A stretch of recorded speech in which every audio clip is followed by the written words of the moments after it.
All right. What's up, everybody? How you doing out there? Welcome back to the show. This is last week's fight. My name is Thinker St. James, and tonight we are going over each and every fight from UFC Fight Night, Ulberg versus Reyes, taking a look at UFC 320, and also going over every single fight from Dana White's Contender Series Week 7. And to do all of that with me, as always, the Ohio player, my good friend and co-host, a man who brings the thunder from down under, according to the ladies, Mr. Chase Parton. How are you, sir? Dude, I'm awesome. It's a really good motherfucking day. Monday night, of course. Everybody, we had fights on Saturday. The following, or the Tuesday back, we had fights, and we're going to talk about those, which were really good. So I am just excited to be here. But before we get into anything else, because the chat is really jumping about it right now, we are Sure. going to talk about what happened. This was the most recent thing that happened, but it's just the first thing that we're going to talk about. Vanderlei Silva got knocked unconscious in a boxing match. What do you have to say about that before we start breaking down everybody's comments? Because we're necessarily going to do that because everybody's just going Yeah, fucking crazy apparently, anyway. yeah. Chat is jumping today. Appreciate all you guys coming in early. Yeah, so I had only heard about it. I think actually during the Australia event that we're going to be talking about tonight, the UFC event, and I think that you posted it in the Discord, and I didn't even know. I knew that he was boxing. I thought he was supposed to be boxing Vitor Belfort. I guess that fell through. Belfort pulled out, so he was boxing like a what I thought was an influencer. But then I come to find out that this boxer that he was fighting was, I guess, a credentialed boxer. So maybe the wires got a little crossed on that part of it. But either way, fight goes on, and it was apparently not a great deal to begin with because he was like 40 pounds heavier than his opponent, and then he started trying to do like MMA related stuff in the fight, or he was trying to headbutt or something like that. Like he was apparently acting pretty goofy during the fight itself, and the fight ended up getting called off early. And then after the fight is when the actual incident with him getting knocked out took place. Let me break down my point of view, and then I also want to talk about the things that I think were, crucial to the context here. So, I was in the voice chat watching the UFC card, just like a lot of people. Maybe not the voice chat, but if you necessarily think you should be, obviously Discord links are available. Anyway, so Nav was watching with me, and he says, "Chase, can you go see if you can find a video? I just they're saying Vanderlei Silva got knocked unconscious," and I'm like, well, this should be interesting. So, I typed in Vanderlei Silva, and the headline is that he was knocked unconscious in an after match skirmish. Okay.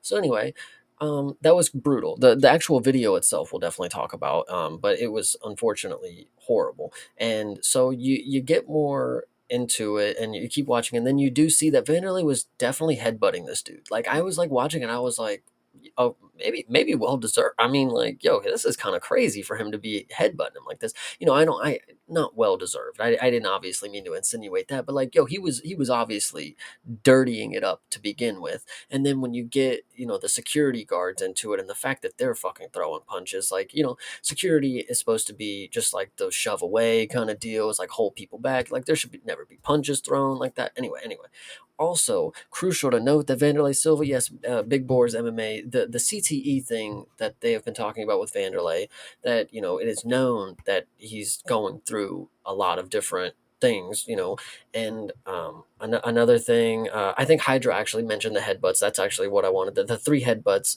and a knee. I didn't see the knee part, but Hydra, shout out you because you did bring up the headbutts first. And there's just so much wrong. I don't know. There's just a lot to take in. I think I just wanted to get all the thoughts out on it. I mean, the video itself, like I said, is horrible. Well, you get a lot of different angles. You get one of him getting knocked out, and then you get another of him, which is now a GIF on Twitter, which is absolutely horrible, by the way. I know you don't actually know that, but this is a GIF on Twitter that people have been sharing around of him getting drugged back to the corner, like, his lifeless body, of Yikes. course. And Yikes. it's just, horrible community work. That these are the people that are coming in, and they're not necessarily the fans of the sport, but they understand that they can capitalize on the moments from it. There's a lot of shock and awe. So, like, things like that, like, it just sucks to see, unfortunately. And I don't know, the video is just horrible.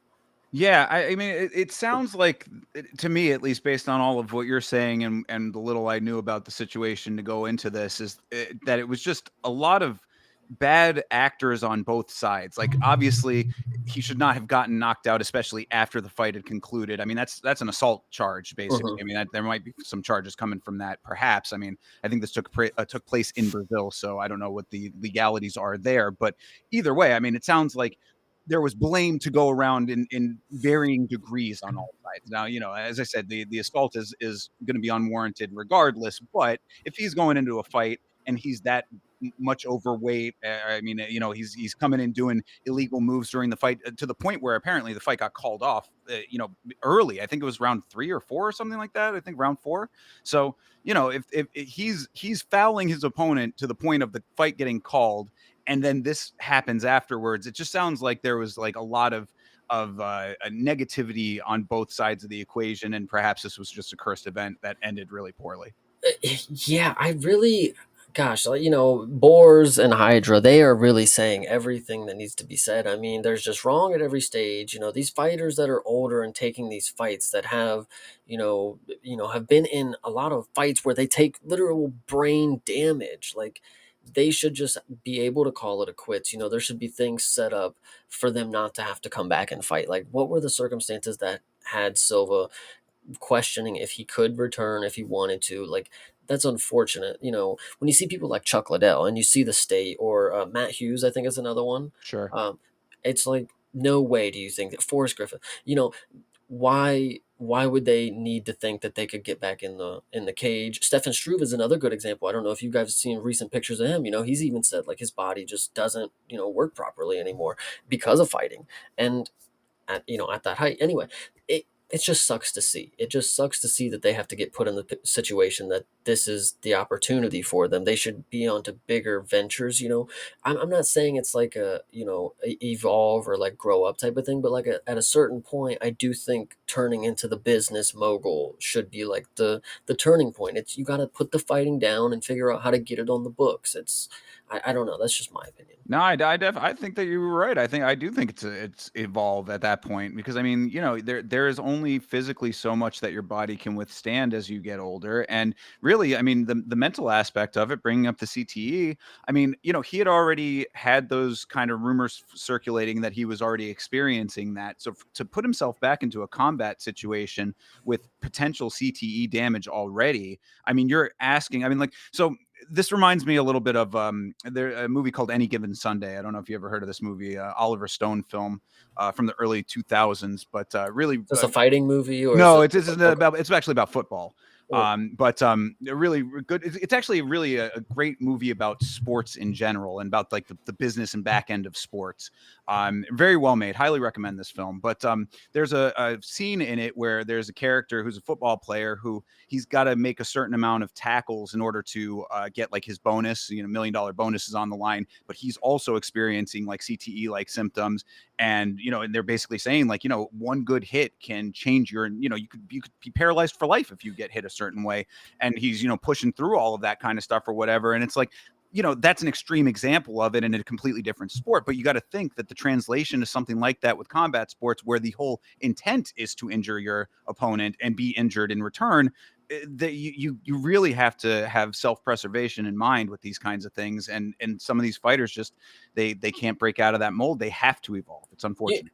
you know what's crazy, and I'm gonna credit someone, but I think the context is obviously gonna throw you off. So let me explain. Hmm. Conor McGregor did a great job transitioning into the business mogul side of his adult life. Instead of being a fighter, physicality is one portion that you're able to utilize, and then you have to move on from that, and you have to be able to utilize other things to your advantage.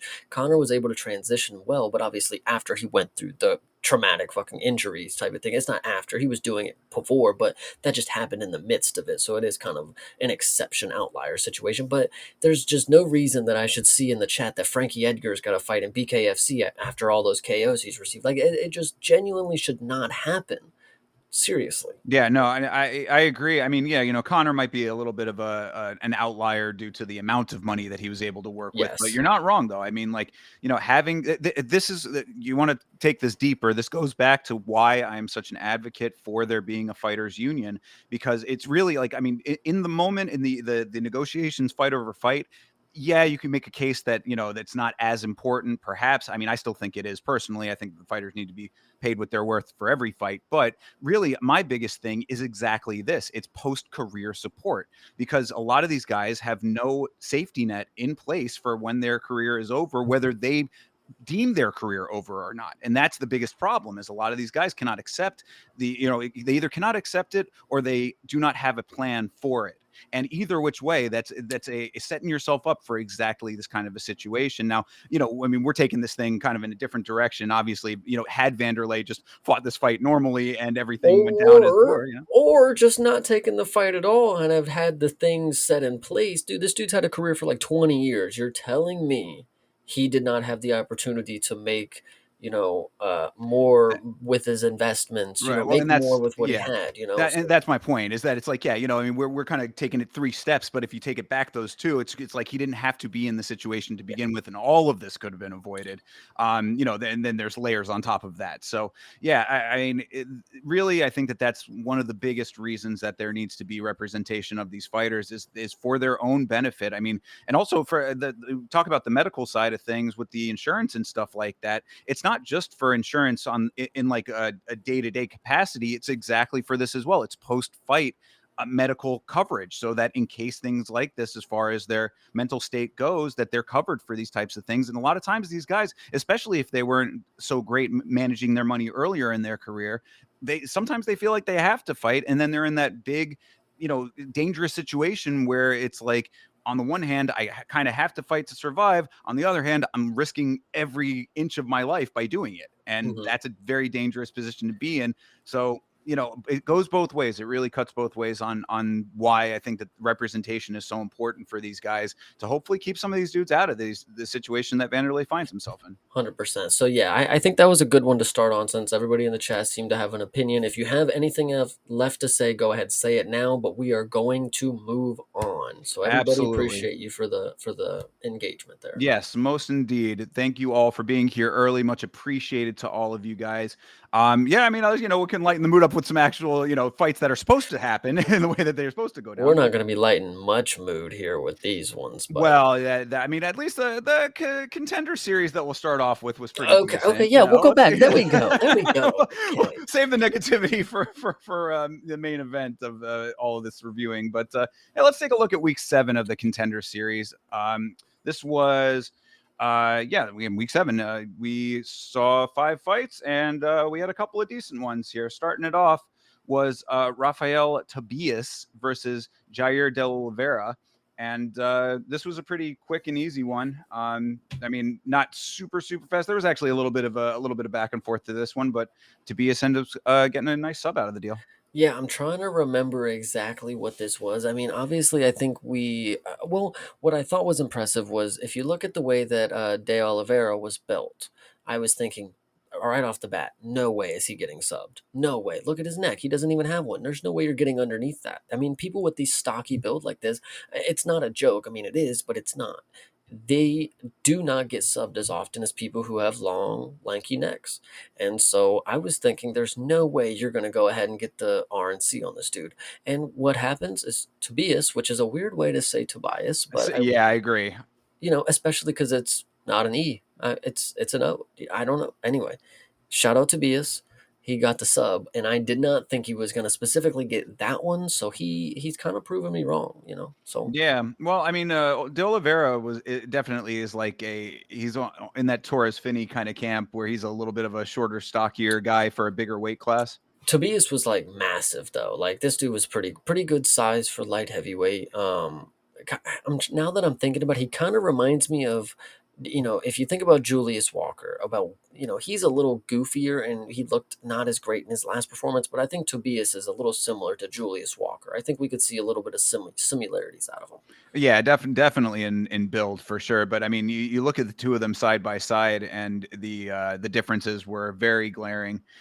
So yeah, I mean, it was unfortunate for De Oliveira, but like it's one of those situations. It reminds me when you were talking about Imanol from Tough, and you were like, a guy that size just is not going to be able to have success, and it's just an unfortunate fact. And like, I want to believe, because we've seen guys like Chris Barnett and obviously Torres Finney, as I mentioned, having varying levels of success, but like, just looking at them side by side, this dude De Oliveira was going to have to pull out some craziness in order to be able to have success against Tobias. What I think is funny about the Contender Series, because it's week to week, obviously like the UFC, but you get to see varying levels, and I mean varying levels of talent. Because like when this fight starts, I mean, I remember thinking like, here we go again for another week, and we get people signed up for these Contender Series fights, and they ain't look like they've done much fighting outside of what like, and I don't know, like this De Oliveira dude, he has 6 wins before this.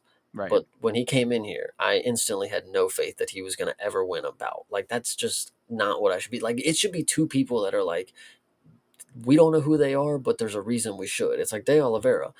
No reason that I should remember the name. Not going to lie, buddy. Yeah. Yeah. So, well, I mean, Tobias, I guess, is one that you're going to remember now because he gets his contract. So, Yeah.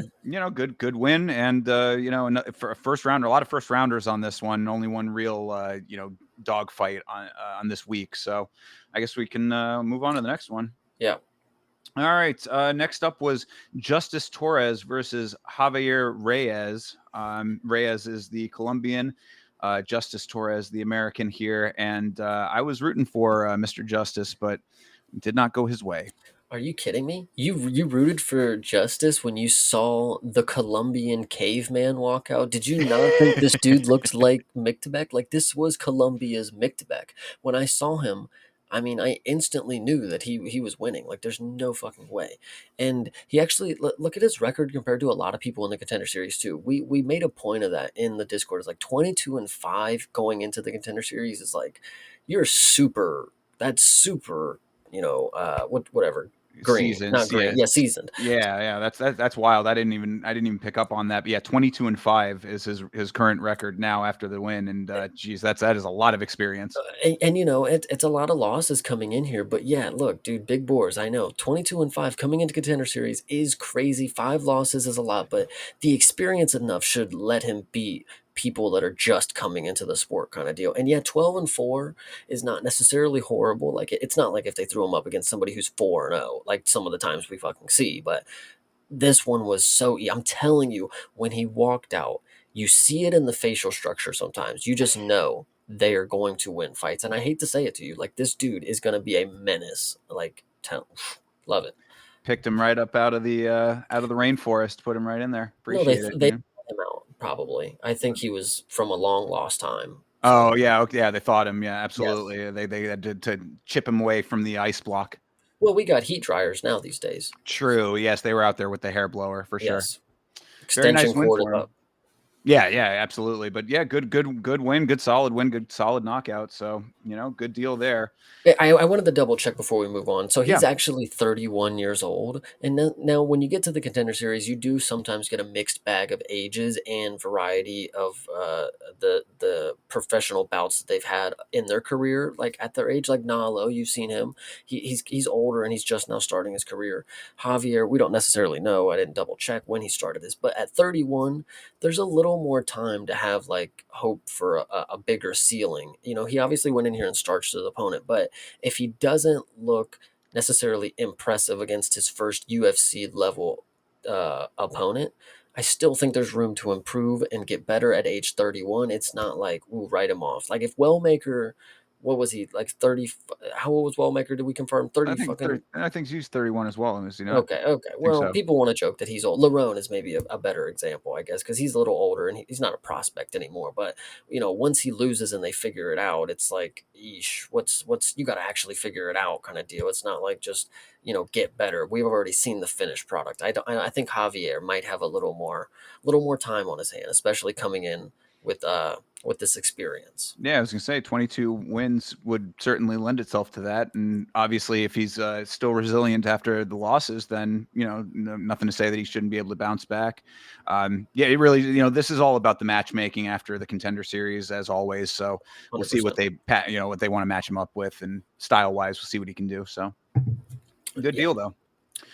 All right, this was the one standout fight of the evening here. Jaisla Chavez versus Sofia Montenegro. This was the second women's fight of this season, and this was a banger, and also one of the larger robberies that we have seen this go around of the Contender Series. Very strange that they ended up giving the win to Chavez, but it was a very tough fight in both directions. So I do appreciate that that both women, spoiler alert, both women do end up getting a contract after this. This is an important season for me, and this is the fight where I realized it, because when I started out my channel watching the Contender Series, there was more women's bouts than we've had now, and I really enjoyed the ones that we had, and we'll talk about why. So coming to this fight, or actually, well, continuing on from the Contender Series before, I would go into the UFC cards, and I feel like it was so forced from me to love all of the women's bouts. And I know that's crazy to say, guys. It's crazy to say that you can't love all of the women's MMA bouts in the UFC. But when you come around to these two fights that have been in the Contender Series season 9, whatever this is, Mm-hmm. they have put on two of the biggest bangers of the season as it is. Like, these, genuinely, these four women, I mean, I'm impressed by three of them. I mean, one of them, yes, the last one, yes, but like when it comes to like expecting good things from them, three of them already, like they've put on. I mean, we're four for four basically on good women prospects this season, and like it just makes me realize why I love the Contender Series again so much, is because the female prospects, they understand the assignment. They don't just come out here because they want to fight. No, they want to entertain because they want a contract to fight more. And that's what they do. They come out here and put on fucking bangers, dude. I'm telling you. Thank you, Big Boars. You said it as I was saying it. I didn't want to give you credit just yet because I had to say it. They are fucking bangers, dude. Sofia Montenegro, Jalisi Chavs. Oh my goodness. These girls they went at it. And one of them was a ring girl. I think it was Chavs. Is Yeah, that correctly? Chavez. Yeah, yeah. Sophia was also very attractive herself. She could have been a ring girl in any other promotion that I that I was running. I mean, shit, you don't have to be a fighter, girl. We'll pay you well. Anyway, she went out there with the attitude that I don't want to be a ring girl. I want to fucking put the beating on this girl. She walked her down genuinely, and I know this is gonna sound crazy. I mean, the late great Jose Medina would walk forward with a smile as he got punched in the face. Sofia Montenegro shares a little bit of that. She shares just a little bit of that. When you punch her and she gets wobbled and does the chicken dance, she's smiling when it happens. That's how you know she's so fucking game. And we're going to talk about somebody later in the fucking card that I'm going to start giving a little more respect to as game as fuck. This bit, dude, Sophia, not this bitch, sorry. Respect to Miss Sofia Montenegro. You won this fucking fight, girl. You really whooped her fucking ass too. Like, I'm just I I love it. I love Sofia Montenegro. Chavs is actually pretty good too, but she falls on the side of like she gets a contract because she'll actually put up a fight after getting her ass whooped. Like, it's just a rare breed of woman. I hate to say it, especially at the highest level of the sport, that you just don't give up, especially when there's blood. We've had two pretty good bloody matchups, Yeah, and yeah. they are fucking loving it, dude. That was yeah, that was exactly what I was gonna say. Is that it was the fact that that they were both so game through all of the adversity that both of them was throwing at each other. I mean, this was a really two-way fight at a lot of points. I mean, Sophia did the better work in the end. I mean, Yeah. like that's why the given the nod to Chavez was just a strange judge's call, but really they were both putting that work in, and it was a bloody affair, and with both of them just not backing down, both of them continuing to push forward and do their thing. It was like, okay, this is exactly what you want to see out of people coming into the organization, especially women. So yeah, I mean, I wanted to to clarify that, going back to one of your earlier points about not there's women's fights that are not that entertaining. That is absolutely the truth. I mean, like, I feel like this is a weird misconception that a lot of people want to have, is that when you say, oh, I don't dislike women's MMA, that it's automatically like you like all women's MMA fights. It's like, no, you judge the women's fights the same as the men's fights. You want to see good fights, no matter what the gender is. And these women here are actually putting in good work, so it's like when they come into the organization, this is who you want to see fight. So you get good fights out of fighters like this. That's what you want to see rising through the ranks and giving you the entertainment in these women's divisions. So yeah, I mean, this is an exact example of why you should not count out women's MMA. Listen, and I said it before, is like the women just get the assignment. Like they understand what is to be, asked of them. They want to put on a show. And listen, I know you hate my pro wrestling comparisons, but Triple H said it himself. The women, they pick it up quicker. The entertainment aspect of, the squared circle. I don't know. It's the same thing. I think they understand that they're to put on a performance here. Like it's not, I mean, the blood, it is a spectacle and it's cosmetic, and they did their job wearing it well, but they knew that they're here to entertain, and that's what's to get them to the ticket. They both got it because they're entertaining. It's not because they wanted to be, the best fighters on that night. I mean, they did, obviously, but they didn't just go out there and just do what any other great fighter does and beat their opponent. No, they performed. They put on entertainment at its finest. And that's what this sport's all about. This is a fight. These are two women that you could put on the first fight of any pay-per-view or fight night that's out of the country, outside of the Apex. You see it all the time. You got that Pennington and Pinero matchup, anything like that, where it's just two women who are just going to go at each other. You got the listen, cat fight is not what you want to say, but genuinely, I mean, I wouldn't mind calling it a little bit. I mean, these women will go and give you a straight up cat fight. If you call it a dog fight for the guys, straight up cat fight. I love it. I love it, guys. Yeah, same. Yeah, absolutely. Marab, take notes, literally, and Ankalaev before this weekend starts. There you go. Yeah, no, I mean, and so this is now two times in a row that both women in their fights, we've had two fights with women in this season of the Contender Series, and both times of all four women getting contracts. Dude, it's not even just they're getting contracts. What I think is also cool about this setup, and because we have to see these people eventually, and they're in their sectioned, events. So like you can only judge the Contender Series people that you have right now, against each other in the season. I want to see. We have four women that put on bangers, and they all never quit. I want to see. Just swap the opponents. Oops, sorry. Just swap the opponents. Give us what we want on a fucking. Put it on the same card in 3 months.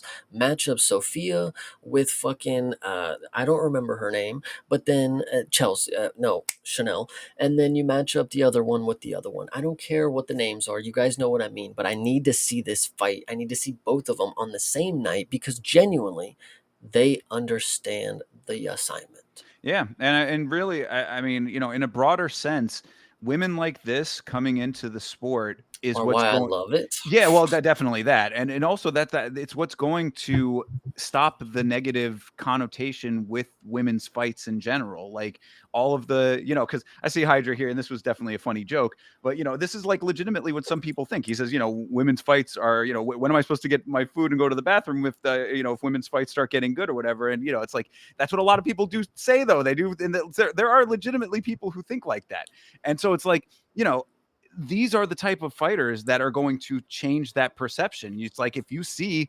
Jaisla Chavez or Sofia Montenegro on the card, it's like, oh shit, I got to actually sit down and pay attention to this because somebody actually might be going out. And we didn't actually specifically talk about it yet, and I know we've been talking about them for a little bit, but it's warranted. They need a discussion talked about these women public. And Sophia, coming from Argentina, I was even confident in her before the fight. Sadly, she got robbed, but in my opinion, she won this fight, so it doesn't even matter. Argentina, other than Prato, other than that fucking guy, don't get Yeah. me started. Argentina's got it together. They have got some really good people, and it's not just one specific style. It's not like the mountain guys where like, oh, they all just wrestle and they do this and that, whatever. Argentina has varying skill levels that we've seen be successful so far. She's another layer to it. I think she's gonna be good. 6-2 is nuts, but it's not.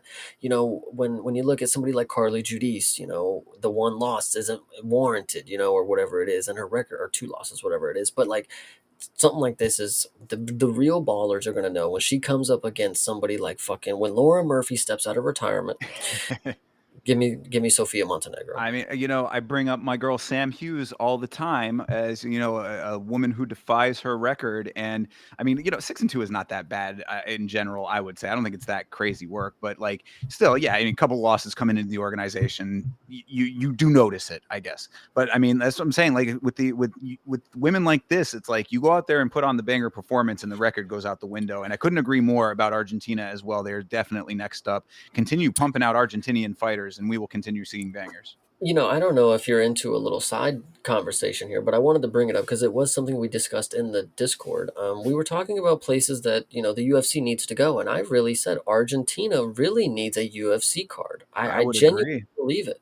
I mean, So I don't know if they have necessarily enough fighters to fully fill out like the way that they did with Australia, where we're going to be talking about tonight. But I would say that it doesn't even necessarily need to be that. Put the fighters that you do have on there. You've got surrounding countries, just like you do for the UK card, like come absolutely, on. yeah, absolutely. Esteban Ribovics in a main event that's so long overdue anyway. I mean, like you get that guy out there doing Well, he his main thing. evented the Apex, I think, but Did he? or co-main. It was against Hack Paraz. Maybe I'm wrong. It might have been co-main, but yeah, I don't think he's been in like a full-on main event. I don't think, but You either might be way, right. I mean, look, and if he has whatever, have him do a main event in his home country. You throw your booty shaking Eileen Perez on there, and this little Montenegro, and that's a pretty good card in and of itself just by that. Hell yeah. And then we So, do obviously need to see the debut of our Ninja Ferret from Contender Series last season. So whenever yeah, she's ready, I'm ready to see it. In Argentina, by the way. So right on. Yeah, no, I like it. I like it, and I liked this fight. So good deal here for these ladies. Definitely putting on a really nice show and a Contender Series that otherwise was really just kind of one and done. I mean, we're going to talk about these next two, but they're also pretty quick and not too yeah. much to talk about. Especially this one. This next one coming up here is uh, Brian Zersher versus Murtazali Magomedov, and this was just a very quick one and done knockout type dealy.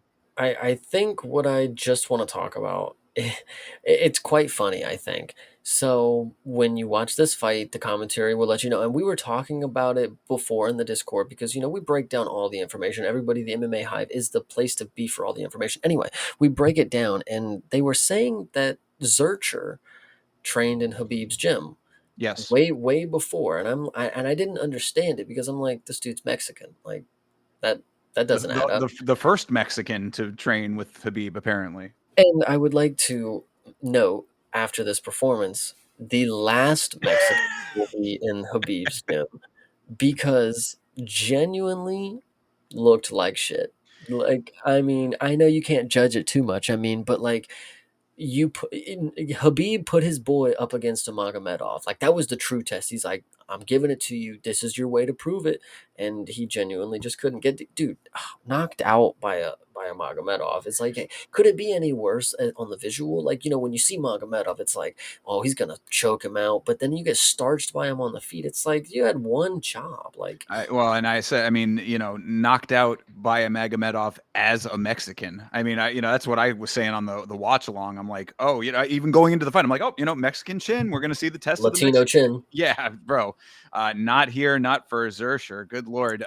He and this was bad too because like he really did like crumble to it. You know what I mean? This wasn't like he was getting pummeled, and it was just like his body couldn't handle anymore. It was like he got stuck and he was kind of on skates and then just down and it was done. So it was like it was pretty bad visually as well as being an early knockout. Yeah, and yeah, that's dude. You're talking about visually, and yeah, the Contender Series is for this the spotlight highlight kind of shit. But like Habib's boy getting made look like this, I mean, I genuinely do believe like he will not be training there again. Like, I mean, you got to go find another place now. I mean, you made Habib look bad, and like in this game, I mean, Habib means something. Like at the top of the game in the UFC is like being trained by Habib. In a way, people do take account to that. Whether they joke about it or say it ironically, like he's Habib's buddy. Like of course he's going to be good. Like they do bring it up. Like it is something that in the back of your mind you do take into account. You would think a dude training with Habib that has Latino chin, Mexican boxing, in Habib's wrestling. Oh my goodness, this dude's got to be a menace, but no, wasn't at all. Nope. No, no, not him, unfortunately. So yeah, one quick and easy one for Magomedov over here, and yeah, another fighter from Kyrgyzstan, which is somewhat underrepresented, even though obviously Valentina is the big name from Kyrgyzstan, but not a ton of Kyrgyzstani fighters if you really think about it. I mean, maybe I'd say less than five, I would think. She's the big name that comes to mind, but as far as men go, I think maybe one other. I'm trying to even think. So, I mean, either way, the point is that Him. yeah, ever say now him, so yeah, so good for representation. Always nice to see other countries getting their shine. And he got it in emphatic fashion here. So, good job and welcome to the UFC from Murtaz Ali. Hell yeah. All right, and last up, another country that excuse me, another country that is has good representation from times past, but is somewhat kind of floundering at the moment is Croatia. Of course, Mirko Krokop is the big Croatian fighter that you would think of automatically, and this Johnny Barbier, who I was like, that is a hard name. This dude sounds like he could be a pirate of the Caribbean. But came in and he was talking a big game himself. But this Mantis Kondratavicius from Lithuania put a hurting on this dude also very early. It's been a common joke that I make these days because of our residential tough opponent contestant Zigomantis. Um, Gigamantis, yes. Mantis, very common name in Lithuania. By guys, I don't know why they must love that thing. Like the little mantis, they love it. I don't know. Anyway, so when I think of him and I think of Nathan Fletcher finishing him with a submission, I'm like, yeah, be happy that you finished a guy who never fought an opponent outside of Lithuania. That's like a common joke I make now. So when I looked at this guy, I'm like, okay, Mantis, if you've never fought anybody outside of Lithuania, it's gonna show now probably, and it didn't because this Barbier guy is terrible. Like I don't know. Sometimes you get a matchup, and it's like how because the UFC genuinely does a pretty good job when it comes to matchmaking. Like you get a good stylistic matchup, but then sometimes on here you just don't. You just get the one guy who just because he's gonna dominate. Like he's gonna go in there and just drop a nuke, and the other guy's just gonna die to it. So, whatever. Yeah, well, I mean, I think that is if I did have a criticism, which I guess it's not really like a full on criticism because I do enjoy watching these guys come in here and just annihilate their opponents and stuff. It is fun, but like I will say that like this season of the Contender Series does seem to be that we've had a couple of skill gaps in some of these fights because that's I mean like really we just talked this week through here and 4 out of 5 fights were first round finishes. So, I mean, like, I don't know if it's just that the type of people that they're finding or if it's the region of the world or how they're doing the matchmaking or whatever. But like, it would seem to me that like, let's just say that you had this Contra Tavicius go against one of the dudes that was an annihilator from a previous week. Like maybe the fight would have been a little bit more entertaining and exciting. But then I guess the other side of that coin is that it's like, okay, well, you want both of those guys who are potential killers to both get into the organization. So if they did fight each other on the Contender Series, one is probably not going to get a contract. So it makes more sense. Yeah, I definitely hear that.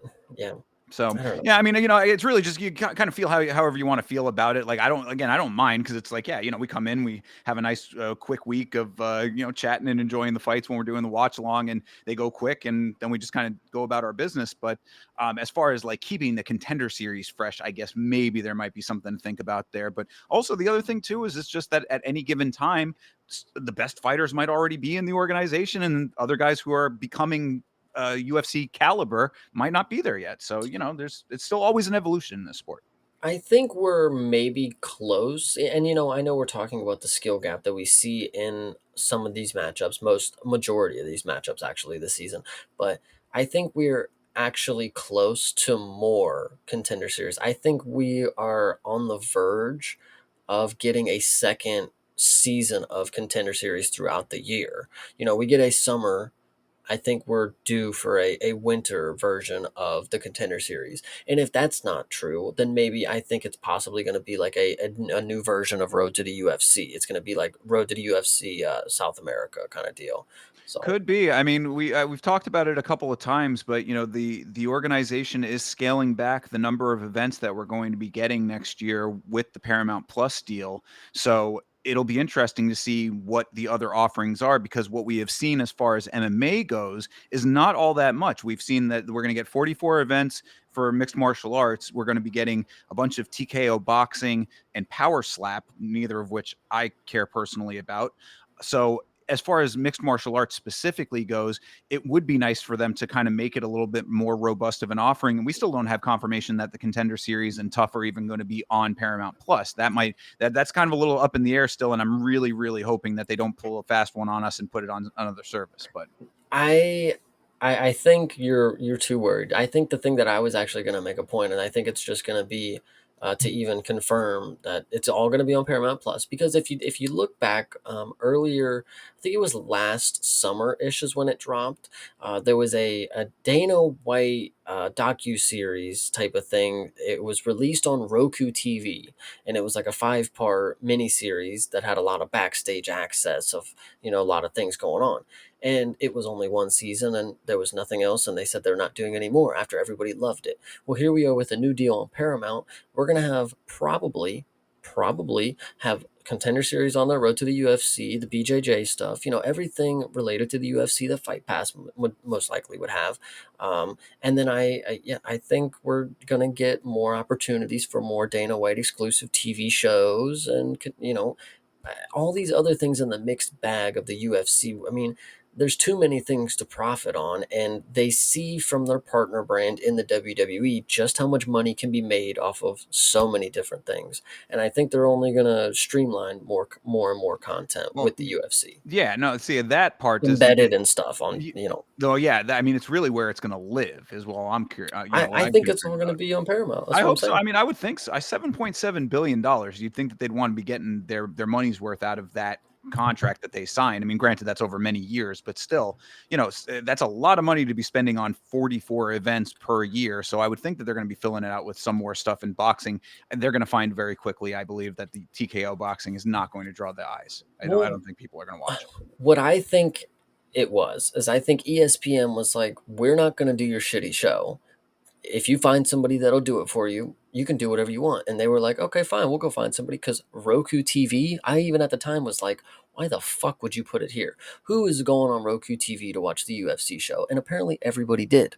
And it showed like, okay, we have an idea and it's going to work. They're going to eat up whatever we fucking put out there. Roku TV, thank you, goodbye. Now, when we get our new deal, we are going to set everything up because we know that this is a proven system to streamline the backstage access. They're going to do it.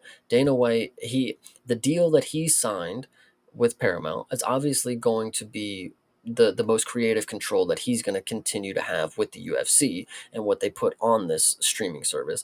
And why would he only stop after one season? He just had an idea to make a TV show one time, and he was like, I didn't fucking Why? care about it. Because there's more power to be slapped, Chase. That's what you're gonna get. You're gonna get 700 power slap events instead True. of any new UFC. You're gonna end up getting power slap 780.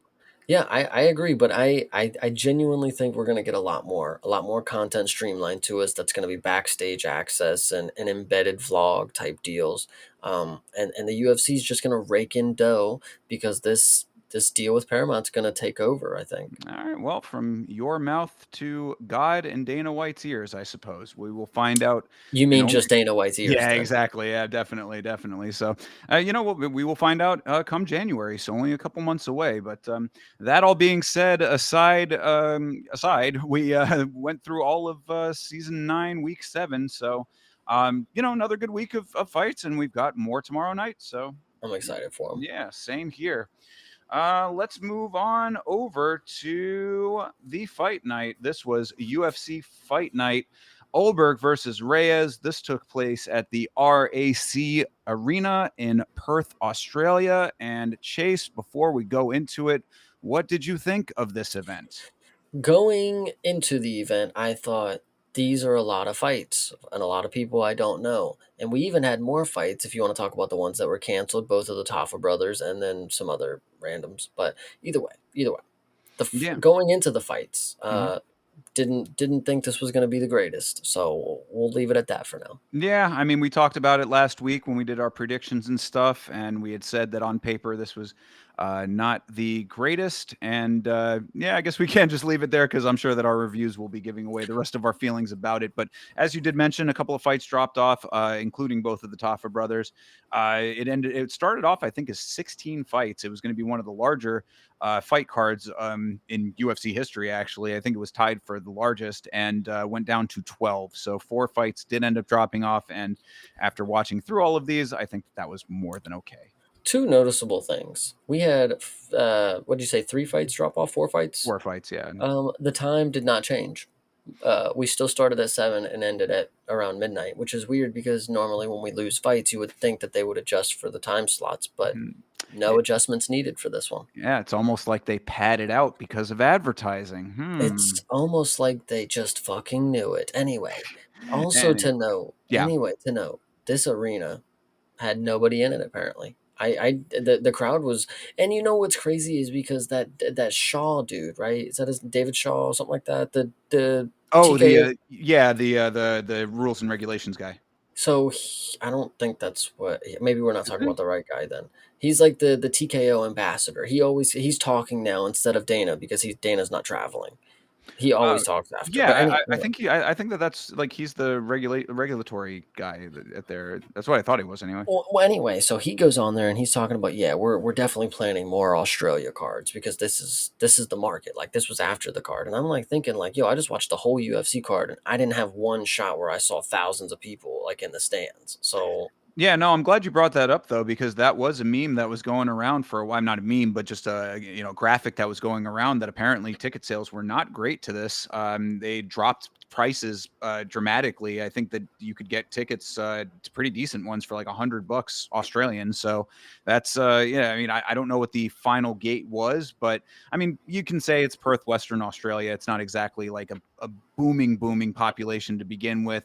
But I do have our buddy Didgery Dave. I think he was in the chat just a little bit earlier, who was saying that Perth, Australia, is not exactly like the most poppin' place in the world. Like that, there are a lot of people. I guess there's a lot of industry there, so there are a good amount of people, but there's not a lot to do there. I guess is what he was saying. So it's like his thought was that it was going to sell out like crazy because they're just people are going to go just to do something.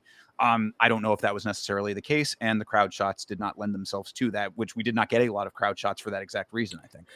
yeah, I think and I thought this was gonna be on the same ish kind of weekend because I thought it was gonna be TKO, doing their little partnership with WWE. But WWE is going to Perth and having a 4-day weekend, and I'm gonna gauge the audience. If they are out there turned up for WWE, fair plays. We got to go out there and have fights there too. If they love WWE, we got to get them the real stuff too. Fair. That's why we had it.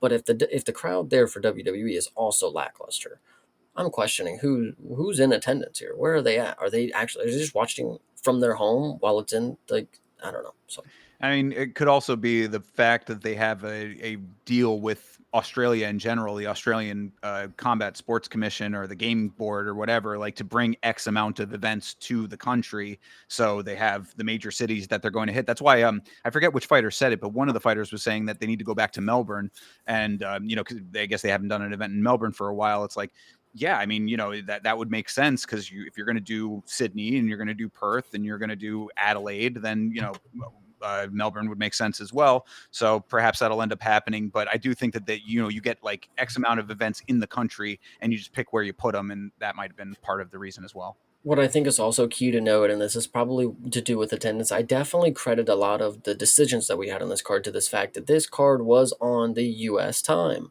So this was in the morning for the native fans of this sport, which was unfortunate for them, I I think. think that they normally get that though. I think But we why is generally that have. normally the thing? Like, like You get up early, you go, and then you can have the rest of the day to hang out afterwards. They get off at 5 o'clock or whatever, and have the whole evening to party. I guess it's a different vibe. I mean, you're right, but I just, I've heard it. I would think it would be a little unfair for it never to be at the nighttime, because everybody else gets to party at the nighttime and watch UFC. Like, Why can't they? Hey, this is coming from the guy that gets up early to watch one on Fridays. Yeah, true, but I would like to drink and have fun, and I don't want to do it in the morning because that seems like I have a problem. Bro, it's Australia. That's not a problem there. Okay, I don't fairs. know. I'm kidding. Whatever. But yeah, no. I mean, you do make a point. I mean, yeah, every once in a while, it would make sense for the Americans to have to deal with that, and they do it. They do it for China. I Yeah. mean, and we're getting up at 3 o'clock in the morning for Macau. So, And that's a fun thing to do. oh, So I I love it mean, personally. Yeah. maybe I'm just I don't know. Uh, Yeah, maybe that's something that the Australians need to rally behind, and also maybe if they had fighters that were warranting of that, then that might be part of the case too. But we'll yeah. talk it through, and you can draw your own conclusions thereafter. Let's start this thing off with the first fight of the evening. It was Aluma Lukbunmi versus Alexa Thayanara. I guess she's got an I in her last name there. It would be Alexia, but I guess it's Mhm. pronounced Alexa. So Alexa Thayanara versus Luma Lukbunmi. What'd you think of this one? This one was really good to start off the card, and I knew it was gonna be. And it actually went just about how we thought. To be fair, Loma might be listed wrong. I mean, 5'1". I mean, Thayanara was the same height as her. Is she also 5'1"? Like, I mean, they were the same size, and I was expecting a big size difference from Thayanara, and I thought she was going to have an easier time throwing her around in the grappling. Now, she did have an easy time, but Loma was actually doing a pretty decent job of defending it. She just didn't have when it comes to defending takedowns and grappling against the cage, there's two steps to it. Yes, you have to defend the getting dropped on your butt, but you also have to establish that you're doing something or you're just doing nothing while they work and then they scoop you to your butt. Yeah, you get back to your feet, but then you lost a position there. They get a point to the judge and they're also peppering in shots and she's only defending. She's like I said, she's evolving well for what she started as and Loma's got a really I still think there's a lot of potential there because this is a hard matchup for her. And a lot of people, when I think Loma was the favorite in this one. If I was, yeah, oh no, she was a dog. I'm sorry. Yeah. But people were saying Loma beat Bruno Brazil. Bruno Brazil beat Thayanaro. So that was the MMA math that was coming across that Loma was going to beat Thayanaro. But if you watch this podcast, you would know I was 100% confident for Thayanaro to get this one done. She didn't get the finish but Loma looked just as impressive as I figured she would, So I'm actually pretty proud of her. So I had the same feelings as you about Loma coming into this fight. I think that my issue was that she didn't capitalize on the stand up enough when she wasn't being clinched up. I mean, she in a fight like this. And I'm constantly saying, oh, come out the gate hard, like you gotta be from the beginning of the fight, in deadly intent, and especially in a fight like this, because for 3 rounds she's getting tied up consistently, and then anytime that they would break, she's just not quick enough to capitalize on the distance. That's all she had, was to be able to put distance between her and Thayanara. And when she did that, yes, she kicked a couple of times, and her kicks are pretty decent, but it's just not enough, especially when Thayanara is so slick with her takedowns. I mean, her trips are so nice, and she stays with it. Like she really is very dogged in the way that she will get her hands on you and not let go. I mean, like she keeps her hands on you until she gets you to the ground. I said in my, like, I think I said it last week, and like, in my mind at least, saying that, like, I think that Thayanara's style might be somewhat problematic when she gets a little bit higher up, because there are going to be people who are going to be able to navigate what she's bringing to the table a little bit better than someone than Loma. And I think that she needs to tighten up her striking a little bit, because she does get a little bit reckless with her striking. She throws some really crazy haymakers in this fight, like when they were at distance, which I guess she was trying to show off a little bit of that too. So it's like, you showed us what you can do there. Now maybe reel it back just a little bit, tighten it up, get a little bit more technical with the striking. So I do see a couple of exploitable holes in Thayanara's game, but what she does well, she does very, very well. And I think that that is exactly why she was able to have her way in this fight. It was just so much pressure, so much control, and so many times that Loma just could not have an answer for being on the ground, being up against the cage, et cetera, et cetera. what's unfortunate for Loma, and I think it's just the final thing that I'll have to say is that her Muay Thai, where she comes from, doesn't translate to MMA her stand up is not as lethal as some of these other Muay Thai people that we've seen. Like, she just doesn't have the mixed bag of Muay Thai and grappling. She's focusing on grappling, which was good if that was going to be your training and you're getting better. But then when we're in the stand up, it's going to be dice game.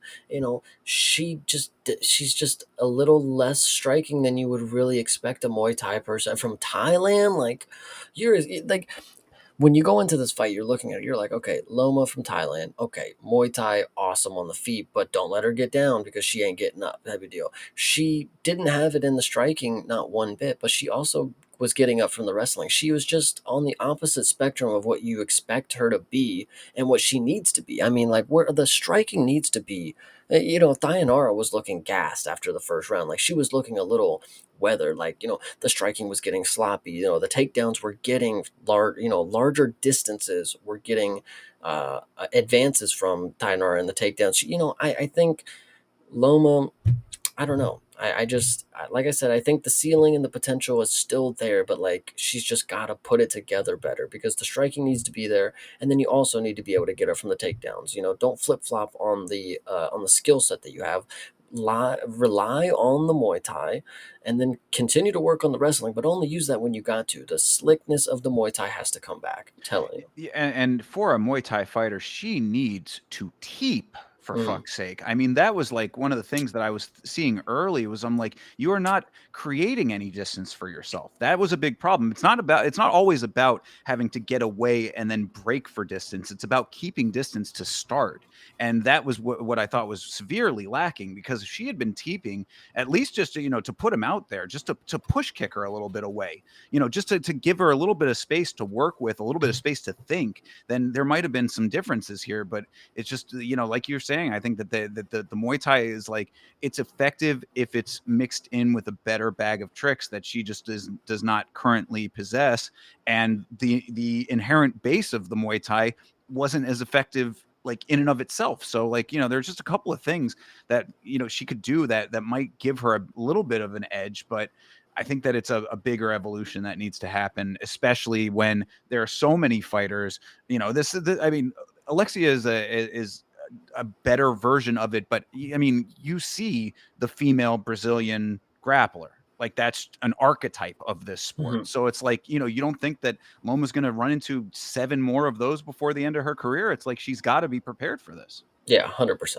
So, yeah, I did want to just real quickly mention one thing from Thayanara that I thought was very impressive, and then we can move on. It was the takedown in the third round.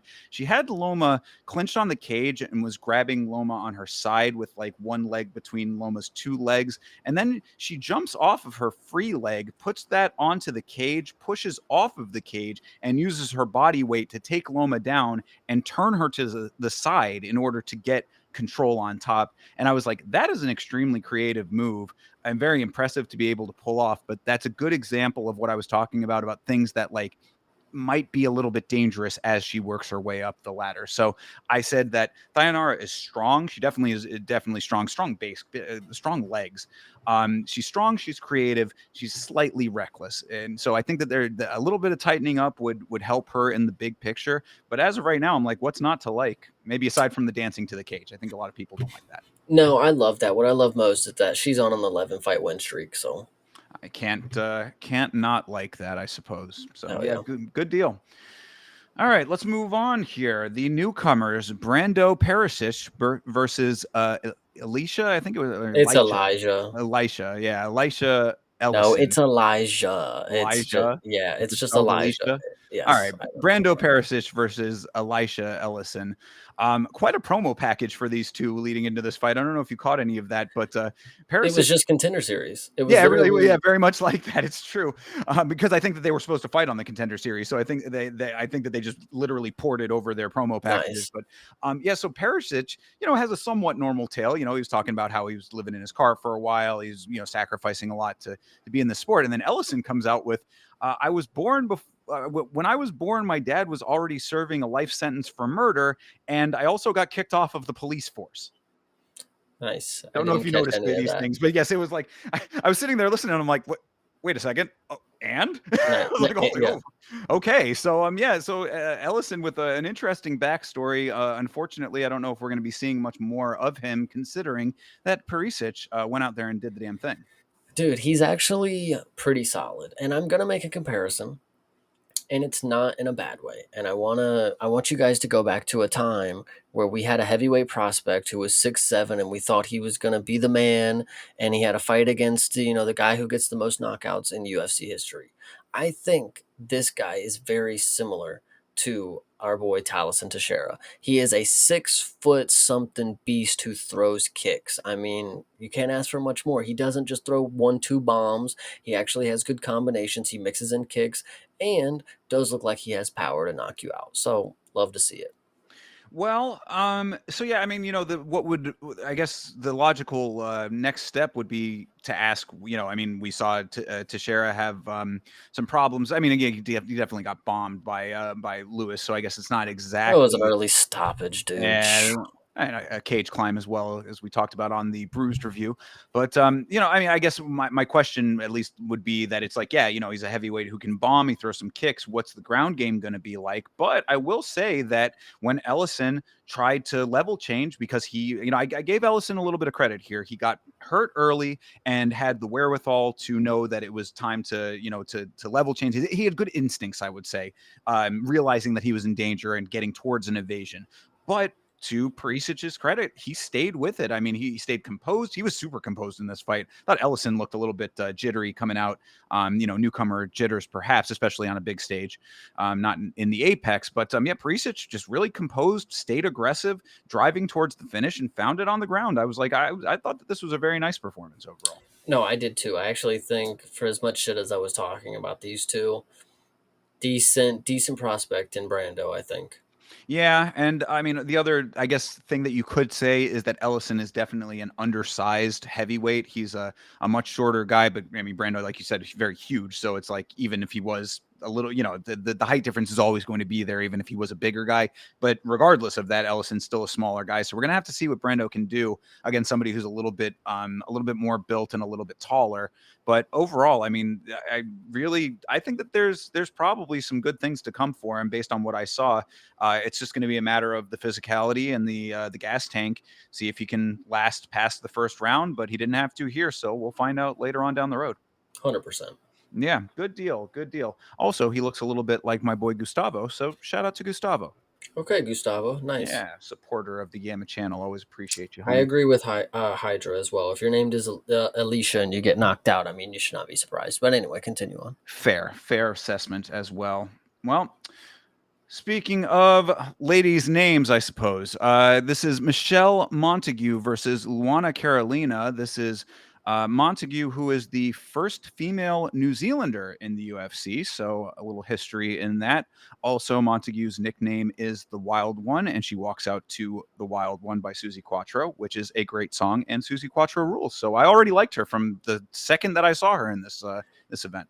You know what's funny is that yes, she is the first female from New Zealand. You would think that by now we would have someone representative from most of the known countries. Obviously, there's a lot of smaller nations and things out there, but this fight for Michelle, being someone who was 6-0 with 6 submission victories, what to expect when you see a jujitsu nerd step into the cage. Genuinely, this is not somebody who has 15 subs out of their 18 wins. No, this is somebody who only gets submissions, like Jacqueline Amarine type shit, like only gets submissions. And she was able to show that she's kind of a fucking dog. If she gets a little bloody, she don't care. She's gonna grapple the fuck out of her.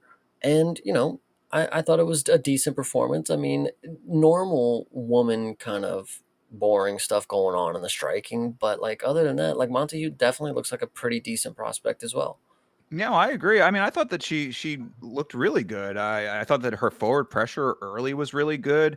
She parlayed it into a nice crossbody takedown early in the fight as well. I mean, obviously those are the things that you should see out of fighter as you described her. And then, as you said, Carolina had some decent elbows in this fight. So, I mean, she ended up with a gash that I didn't realize was as bad as it was to start off. I thought it was a tinier one that was just, gushing because that's, anytime you get cut in and Mhm. around the forehead, it's going to do that. But it actually turned out to be a pretty decent one, right up, closer to the hairline, and it was bleeding pretty decently. But she fought right through that.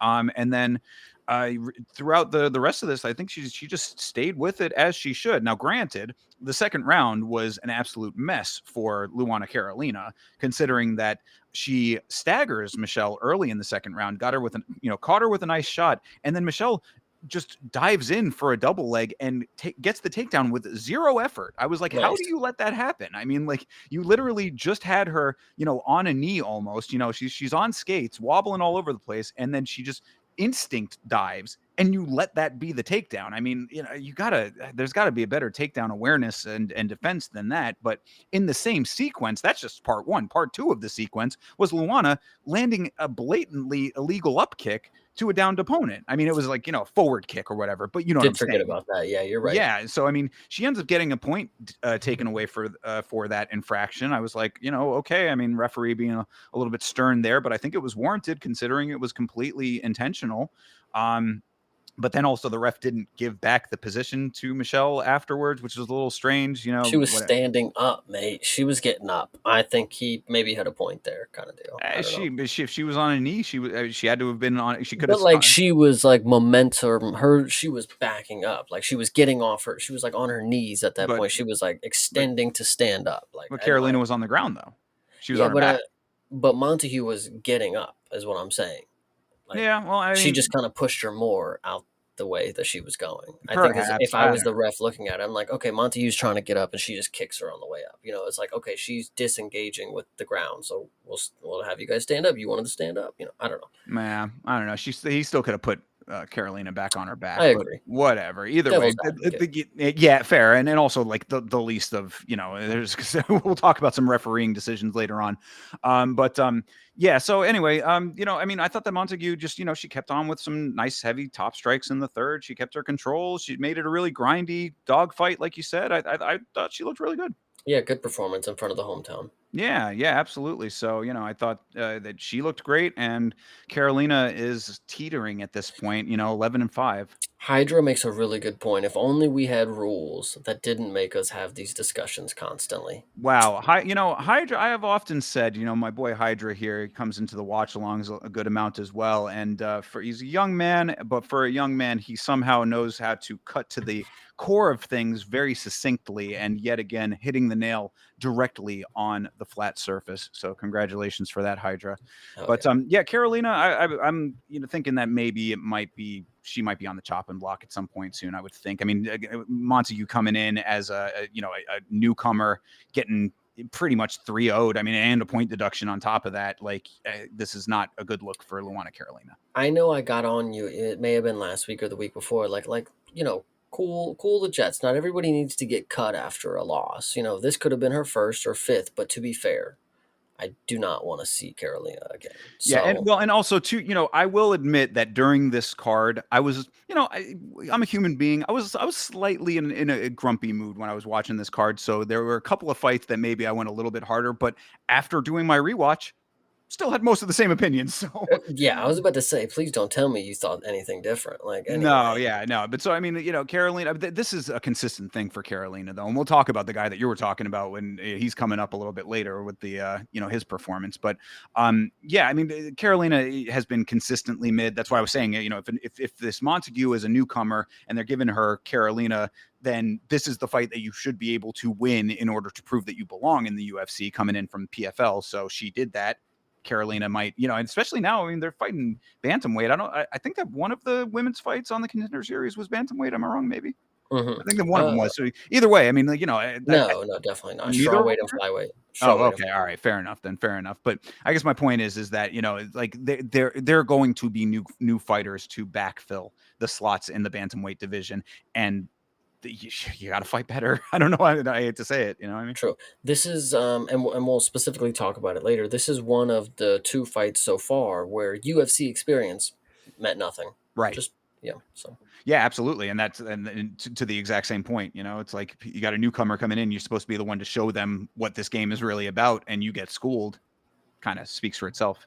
yeah, I actually Didgeridoo Dave brought up a really good point just now because I'm actually just curious. Does the Yama Cat watch fights? Like he just don't care. He just does his Yeah, own McCat, thing. he actively tries to pull my attention away from fights, Mm, and this is why Didgeridoo Dave is blatantly exaggerating the what happened with Yamakat, but I do have to have the disciplinary spray nice. bottle now, unfortunately. But he's being a good boy right now, so we'll keep it that way.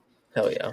In the post fight of this fight, Michelle Montague had a funny line where she said, "When life hands you lemons, with Jesus, you make lemonade." So just wanted to keep that in perspective. It's like, you could just make lemonade when life hands you lemons, but you also add the Jesus in there and maybe then it can become something even better. True. Yeah, no, that's a really good line. I'm trying to think. She said a couple different things that were funny. We had a lot of different cringe people on these post fights. Oh We'll yeah. talk about another one later. And this one, I can't remember too much about her post fight, but that is a very funny line. With Jesus, you can make lemonade. Yeah, So yeah.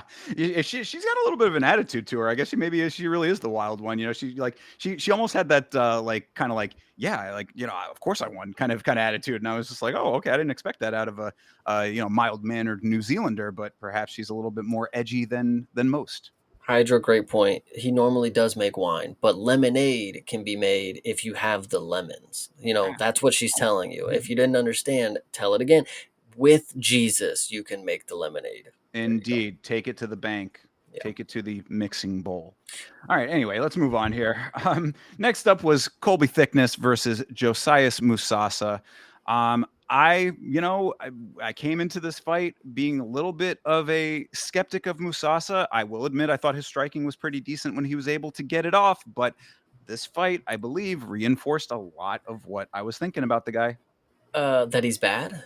No, I never said he was bad. I just said that him having a long knockout streak does not equate in the big picture. And what we had seen from him already was a split decision loss or a split decision win, excuse me, a split decision win and a loss. So I was like, I don't understand why people were glazing the hell out of him, making him out to be the next big thing, aside maybe from physique. I think they were just going off the eye test, perhaps. But he's not well rounded enough, and there were glaring errors in here that I think made that very illustrated.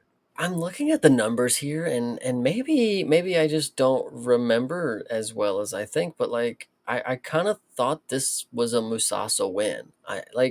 I may be wrong. He was definitely on the bottom position for a lot of this, and he couldn't get up by using his athleticism, which was definitely fucking crazy to me.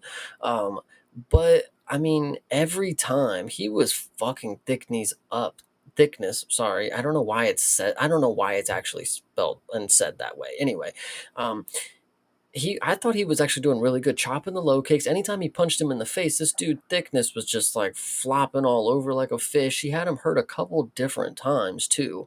I mean, yeah, Thickness was doing really good with the grappling, but I think when you look at it that way, in the lens that I was seeing it, it's like, okay, he was getting dogged out on the feet. Well, you better go grapple him.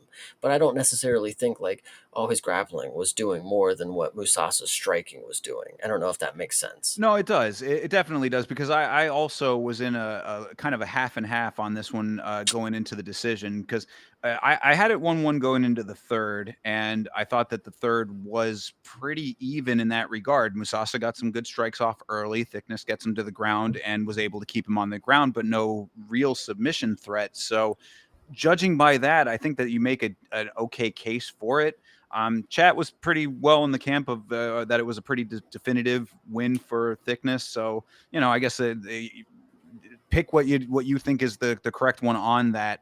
I just think that again for me the like yes, obviously the decision of this fight is what matters in our conversation here. But I was more looking at it from 1,000 yards away, thinking about the things that like I see as glaring errors in Musasa in general. And so from like a more broad perspective, I was like, he's not going to last in the UFC with some of the problems that he had. I mean, there was a time when Musasa was fully mounted and wasn't even trying to buck out of it. You know what I mean? Like things like that I was seeing as problems. So now, granted, I might have been like maybe looking more at that than like point by point to decide a clear victor in this fight. But I don't think that it was so glaring of a poor decision that it was like, a robbery or anything like that. I feel like even when I watched the like the hand raising when they were doing the score readout, the way Colby reacted was more like a thank God they gave it to me, and then Musasa was more like a are we serious? Like, but I could be wrong, and maybe I was swayed just by the emotion after it. But I was walking away thinking like I just don't think Thickness won that one. But whatever. He trains with Volk, cool. It's a good storyline.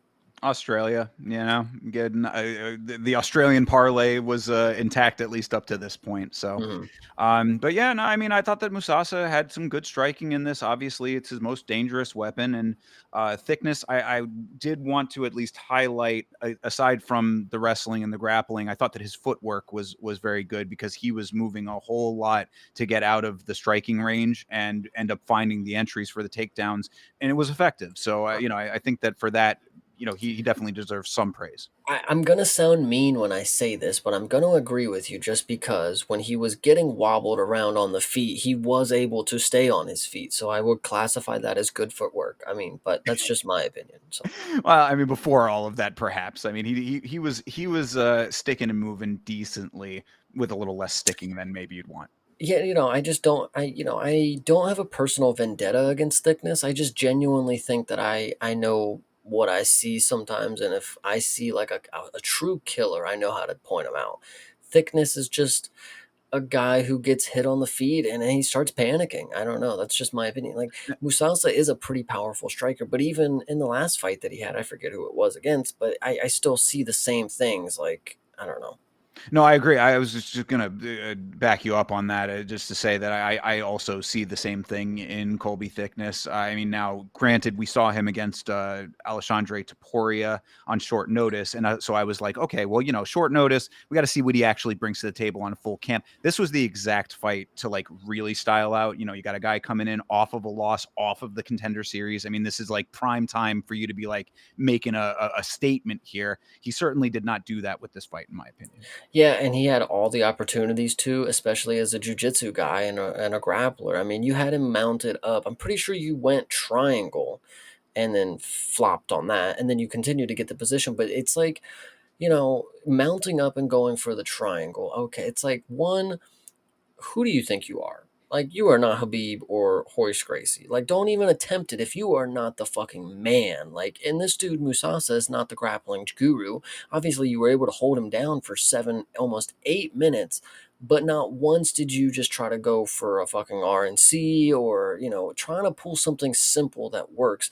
No, you want to fucking sit on his chest and go for the triangle. In my opinion, I'm being bitter because I do think it was a little closer and I thought he got robbed. But and there was things that you could have done a little better, in my opinion. That's all I'm saying. Yeah, no, I mean, the mounted triangle aside, that was kind of a funny attempt. But really, like going back to the time when he had Musasa mounted, he was trying for some ground and pound there. But that's really, to me, it cut both ways because on the one hand, I'm seeing Musasa not get out of something that you should blatantly be able to get out of. We were just talking about this on the Bruised review, if you recall, when Halle Berry's getting the tutorial on getting out of mount. And I'm like, getting out of mount is like a very baseline thing that you need to be able to know. That's why no one goes for full mount generally anymore. I mean, like it's rare. We saw Diego try it, and he had some success with that. But that's a rarity. It's you don't see a lot of full mount anymore because it's something that is easily bucked out of and can leave you in a vulnerable position if you get dismounted. So Musasa not doing that, but then thickness not capitalizing with the ground and pound. I was like, that is exactly, if you can mount an opponent and he is not bucking out of it, that is where killer instinct needs to take over. You can be bang, bang, banging. I mean, that's you can get a finish that way really nice and easily. But he did not have the killer instinct, so it did not happen.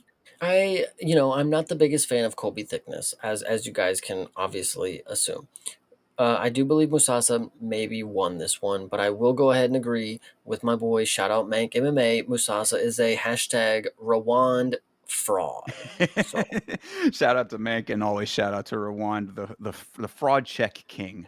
literally. But yeah, so I mean that's really about it for this fight. I don't know if you have anything else you wanted to end with, but Colby Thickness gets the win. We'll see if he can maybe gain some deeper deeper fire in his belly going forward. Hell yeah. All right, moving on. This fight was real not great. This was Jamie Malarkey versus Rolando Bedoya. And yeah, Bedoya really not great, and Malarkey also really not great.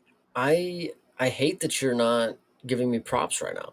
I thought I called this one to a T. I Did thought you? this would. Oh, What did come you on. refresh my memory? Malarkey was going to come out here and get a boring decision. I actually said split, but who am I to say? Malarkey needed a win. This is a guy who has never even finished his lunch, let alone a fighter in the cage. Malarkey was going to withstand the pressure that Belando was potentially going to throw out there. He was going to get a much needed win in front of his hometown and for his career, because now, because of Jamie Malarkey getting this win right here, we're going to get to see him knocked out against four other prospects. And this is going to be really good news because we love to see Jamie Malarkey get flatlined. He literally loves it himself. That's why he signs up for these fights against the killers. I'm just saying, we get more now. And our Peruvian fellow Bedoya, just leave. Just Oh go. my God. Yes, please do. Yeah, I mean, breaking this thing down just a little bit. This was like a hard spar basically, but Malarkey had a good takedown in the first. I thought his body triangle on the ground was really good. I wanted to give him credit for that. I'm an appreciator of a quality body triangle, and he certainly had one of those. He kept good control thereafter. I thought Bedoya showboating in the second, like he didn't just get smothered throughout all of round one, was hilarious. What the fuck are you doing, my guy? Like, how about go out there and punch him in the face as opposed to trying to play the matador? That was really annoying. And then Malarkey lands later in the second round with some decent power. Bedoya tried to start turning up in the third round, but didn't really have enough. I mean, you can give him that third round. I wouldn't be mad at that. But Malarkey kind of equaled the output enough to make that round competitive. So, I think there were a couple of them. Actually, I guess nobody did give him that third round. Okay, so yeah, 2-1 Malarkey is the right call. So judges were fine on this one. I did think Bedoya had that nice tight range spinning elbow in the third is the only thing I really can give him credit for in this fight. Aside from that, please pack your bags and head back to your country of origin. Don't pack any bags, sir. Put the fries in those motherfucking bags. Like, Jesus Christ, Bedoya. I don't know what they got down in Peru, but you need to be on the corner of whatever fast food station that they got. This guy here, to let Jamie Malarkey not only beat you, but to genuinely.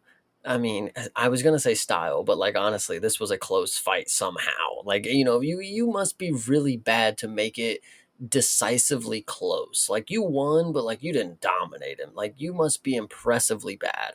But Bedoya, terrible. One thing I will note, Jamie Malarkey just either doesn't have eyebrows and they just put the Vaseline all the way on it to where he looks like he has eyebrows, like Mr. Freeze or something, or he has bleach blonde or gray eyebrows, and that's just how he was born. I don't know. Yeah, we were talking about this during the watch along.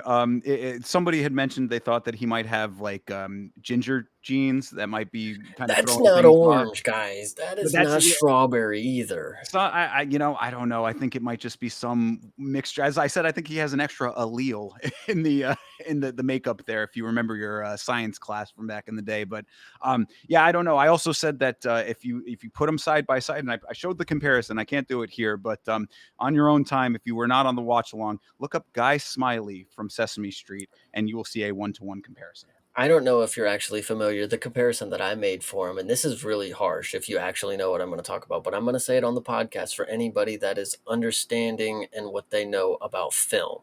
There is a movie that was made back in the day that I watched mistakenly thinking it was The Mask with Jim Carrey. This was called Mask, and it Oh was no. about.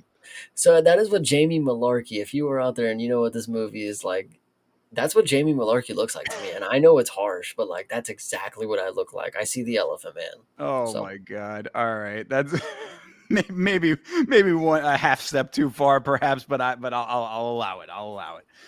Regardless, but look, Mr. Malarkey ends up getting his win here in front of the home crowd, and like you said, this is really going to be leading up to some more quality highlight reels for other fighters. So I guess that there is a silver lining to this thing.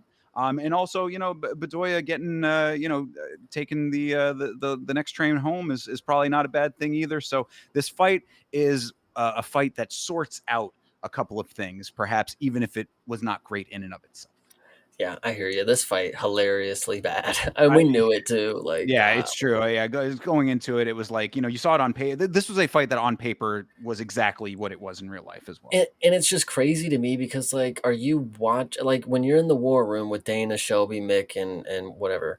Are they sitting here and they book this one and they're like, "There's potential here. There's potential that this will be something." But like, I genuinely don't see it. Where was No, the no, no, thought no. That process? definitely not that. They knew that they still had, X amount of fights on Malarkey's contract because he's been around forever. He's 18-8. The guy has been, credit where credit is due. He's been around for a while at least.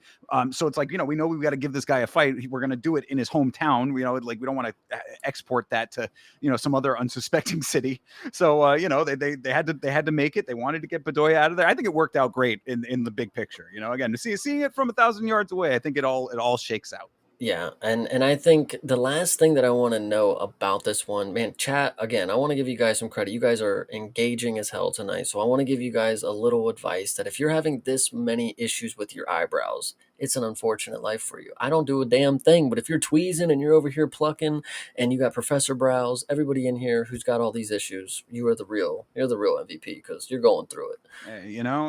A little wax goes a long way, from what I understand. I also, thankfully, am not a person who suffers from that issue. But do what you got to do out there. I mean, get a little Metro if you have to. But some ladies like that. Yeah, one of these days we're gonna get a Manscaped advertisement, and then you guys are gonna be hooked the fuck up. Bingo. Yes, indeed. Right over to Manscaped and tell them that there's a podcast that is looking for that sponsorship, and we can hook everybody up. And I already actually am a customer of that company, and I can vouch for the quality of their products. So another little reason that Manscaped needs to get with last week's fights. Hell yeah, for sure.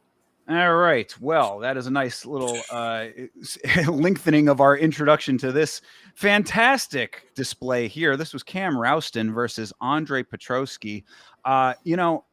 We were both very confident in Petroski. I think both of us forgetting about the glass that comprises his chin region. Because Petroski did nothing in this fight and basically ended up getting just annihilated very early. And it was so unfortunate that I was so invested in this. This was the lock of the card for me. So it was on every parlay, and Petroski just torpedoed my entire betting night. Yeah, I took an L on this one. I was pretty confident that that one time Petroski dove in for a shot and just got knocked out by Casper was just a one time thing and a fluke. And I had always assumed that Petroski was just the same as what I've seen before. I've never given him credit to be better, than what I seen before. I never expected growth from his game, and that is truly what he is. Like he's not somebody that's just gonna get better. He doesn't change the game plan. He doesn't do anything that's different. He's a rangy kickboxer who's got really good grappling that he just never utilizes. So that's all we see from him. And then on top of it, he gets it's so crazy to me how the shot that actually did it, it was great placement, don't get me wrong, right on the temple. But if you're getting wobbled by that weak of a fucking shot, dude, like, and it's not even just wobbled, it's like, bros, it's as if his eardrums get busted every time he gets punched really hard or something because he just loses he doesn't even know where he's at. Like, he's just all out of the fucking mix. And then, because like Ralston, dude, first off, he gives vibes of Mikey Musumeci. I don't know if you get this from him on the mic, but my goodness, you cannot let this guy always win. Like, you can't let him come in here and finish you like this, Petroski. Why are you at range with a striker who's clearly got the range and he's clearly setting you up on traps? Get the fuck on the mat and wrestle. What are you doing? Like, Yeah, dude, he gave this kid so much respect. A guy that all of what we had said coming into this fight is legitimately true about Cam Rouston. Had tons of problems with Torres Finney. So you know that there's an exploitable hole in the game, a hole that you have a strength in. And Petrosky is slow to start. He's never letting his hands go in this fight at all. And then you're exactly right, a check hook that just drops him. And people meme on Johnny Walker like Petrosky isn't in the same exact camp. I mean, this is just one and done. Had him out of there. He's trying to stay alive on the ground. Doesn't have any success there. Rouston doing the right thing and getting the job done early. And then you're exactly right. This was one of the most cringe Octagon interviews that we've seen in quite some time. Like usually I don't have like a visceral, strong reaction to fighters in a negative capacity. I try to, Yama's about the human side of MMA a lot of the time. So like, I try to see them as people, and I don't, I respect them as fighters always, of course. But like, there was just something about this Rouston guy. I was like, man, I do not like this guy. Like the way that he is talking on the microphone right now after that performance with that type of a finish, like there was no humbleness to it at all. And just the thing that he really was thinking that he was like the world ender, and everybody's, I mean, the whole commentary in him all talking about how tough Petrosky is. Like we haven't seen this exact thing out of him before. This is, I mean, really, I feel egg on our faces for having the confidence going into this. But that being said, you kind of could have seen a little bit of this coming, perhaps, if maybe if we dug a layer deeper. But like not in Rouston's estimation, and not in Paul Felder's estimation, because Petrosky's he's a G. If you're not a casual, if you really not know this sport, fucking Rouston legitimately said that, by the way. If you're not a casual, then you know that Petrosky is a beast.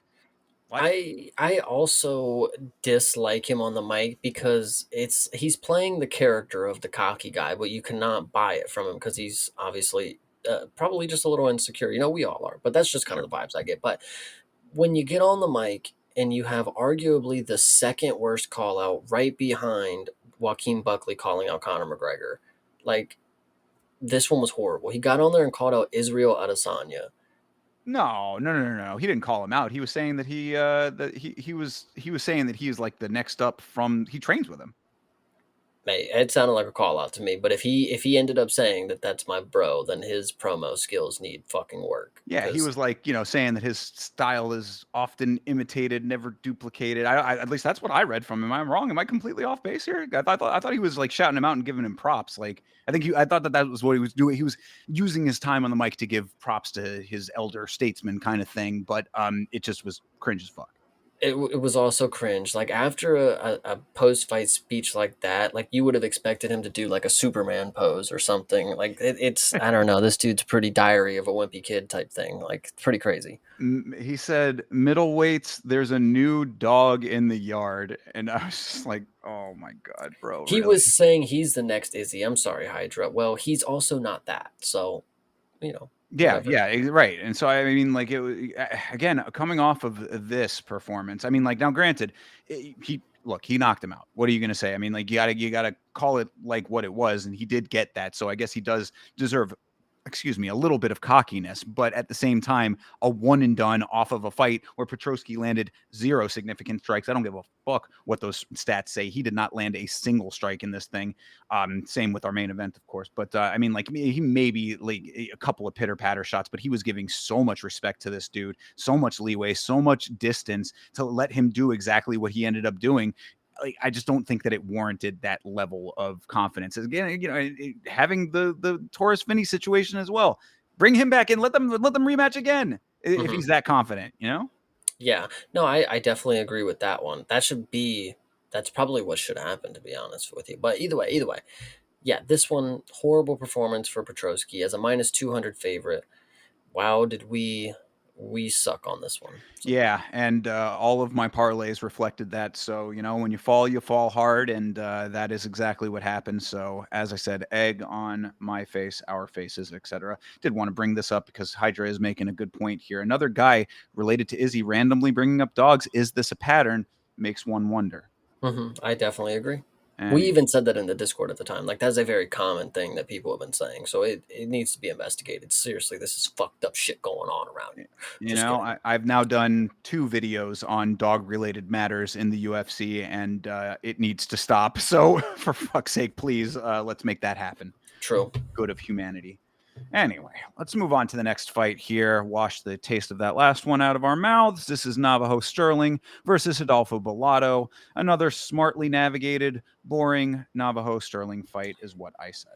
Um, the only thing that matters in this is that we did actually see moments where Navajo was willing to trade and he trusted his chin and his striking, and I genuinely thought that that was a bad move for him. Like Bellotto does have some power, you know, he might actually chin him, but Navajo's chin actually held up very well in the situations where he did stand his base and start fucking firing. But like you said, danced on the outside, did exactly what we knew he was going to do. They controlled each other against the cage for a little bit, did a bunch of fuck all.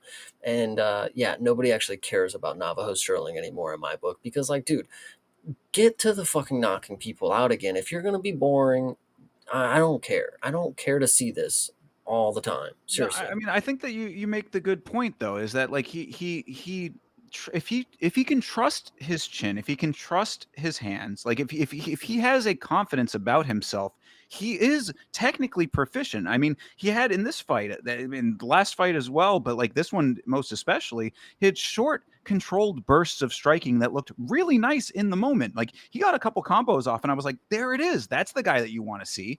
And it's just like he never extends the one step past that. And I'm not saying that you have to run and gun and be out there, throwing 17 shot combos and like, just be throwing caution to the wind. Of course, you always want to be in control and making sure that you're protected and all that kind of stuff. But like, if you are confident enough that you can land 2 and 3, then maybe at some point you try for 4 and 5, or maybe at some point you mix it up. And like I will say, he goes to the body a lot nicely as well. So it's like you're mixing up the striking. You're confident enough to land power shots when you let yourself.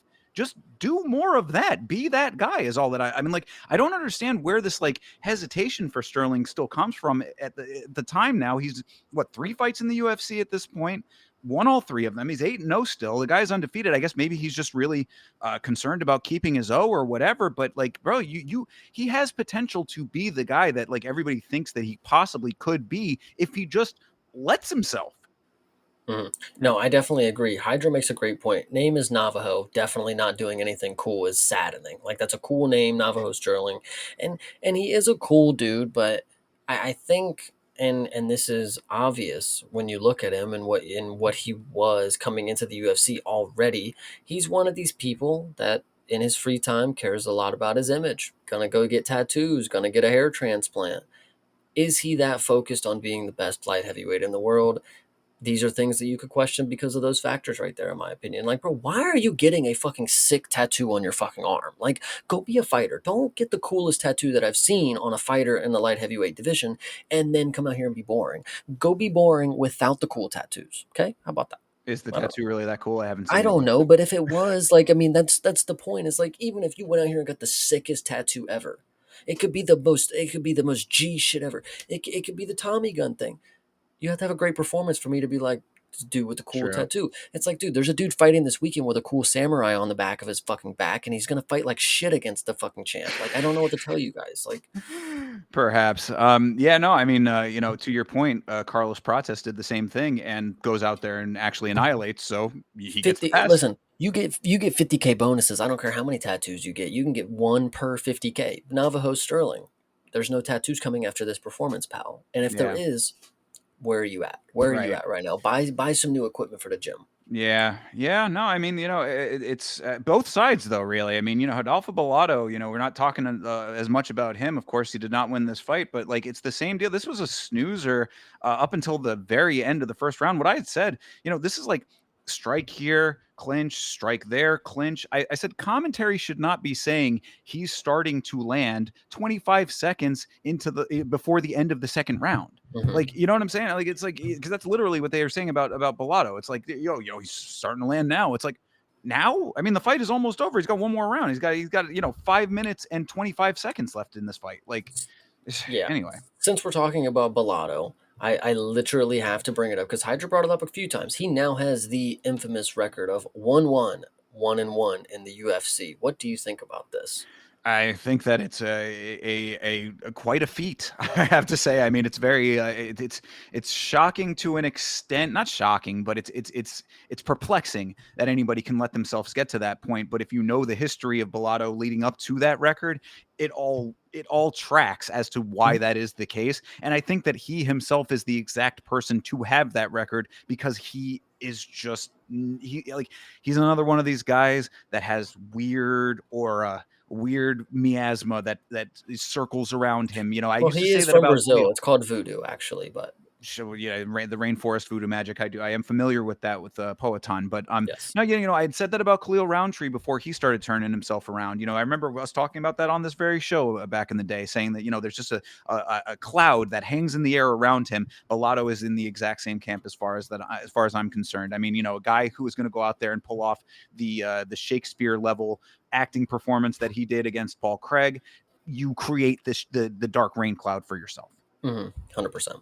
So, yeah, 30-27 for Sterling in this fight. Bellato didn't do much of anything in this fight. The outcome was almost predetermined if that was going to be the case. So Sterling stays on. And as I said, I want to emphasize this point only because I believe that there is a greater fighter within him. You know what I mean? Like I feel like if he just allows himself to spread his wings, if he gets past the city kickboxing just a little bit, there's something greater to be gleaned from him. He just has to be willing to take that extra step. So hopefully we see that at some point. I mean, it's possible. We saw it, and we'll talk about it for the main event. Of There's course. somebody for him to train with and look forward to, or look forward to matching up with. I know it's New Zealand and Australia, but whatever. Hey, we'll talk about it later. Yeah, absolutely. So whatever, that is what it is for that fight. Next one up was actually a pretty good fight here. I wish it had lasted longer. This is Tom Nolan versus Charlie Campbell. I think that you had pegged this as possibly being fight of the night, and it might have been if it had gone on for a little bit longer than it did. It might have been. I would actually like to point out this is the second UFC card in a row where I don't believe that we got a fight of the night bonus, and valid. Yeah, So, legit. this one right here, I think again, I was waiting for you to come in here and tell me that I got these right on a tee. This one again, I thought this was right on the fucking nail. You know, Tom Nolan was You said Charlie Campbell was going to win this fight, buddy. no, no, no, no. But I think no, no, I don't think I did. But Yeah, either way, maybe even if I did, I think what I said was accurate to a T. Charlie Campbell is great on offense, but for some reason has the weirdest thing when it comes to defensive striking because he just gets punched and he instantly retreats. He's instantly hurt by everything that comes back to him. He gets in this fight and it's an interesting striking match because Tom Nolan is the Australian Jalen Turner, but he is also one of these dudes that have turned a page in his career that he's a grappler now. He knows how to grapple and he goes for submissions that he gets. Charlie Campbell though doesn't give a shit. He's a brawler when it comes down to it. He goes in there and throws bombs and he does have power. Like that's what's really interesting about him is like when he is striking and he's leading the dance, like he's leading. I said the same thing with him and Chris Duncan. He was whooping Chris Duncan up until just a random shot just flatlines him. And it's like up until that moment, you're 4 minutes into the round, you would have taken the best shot by then. It's like you would, they're gonna set it up. You're gonna set up something, and then you're gonna go for it, and that's gonna be your first, exchange. But you're obviously gonna it's going to mean something. You're going to want to end it there kind of deal.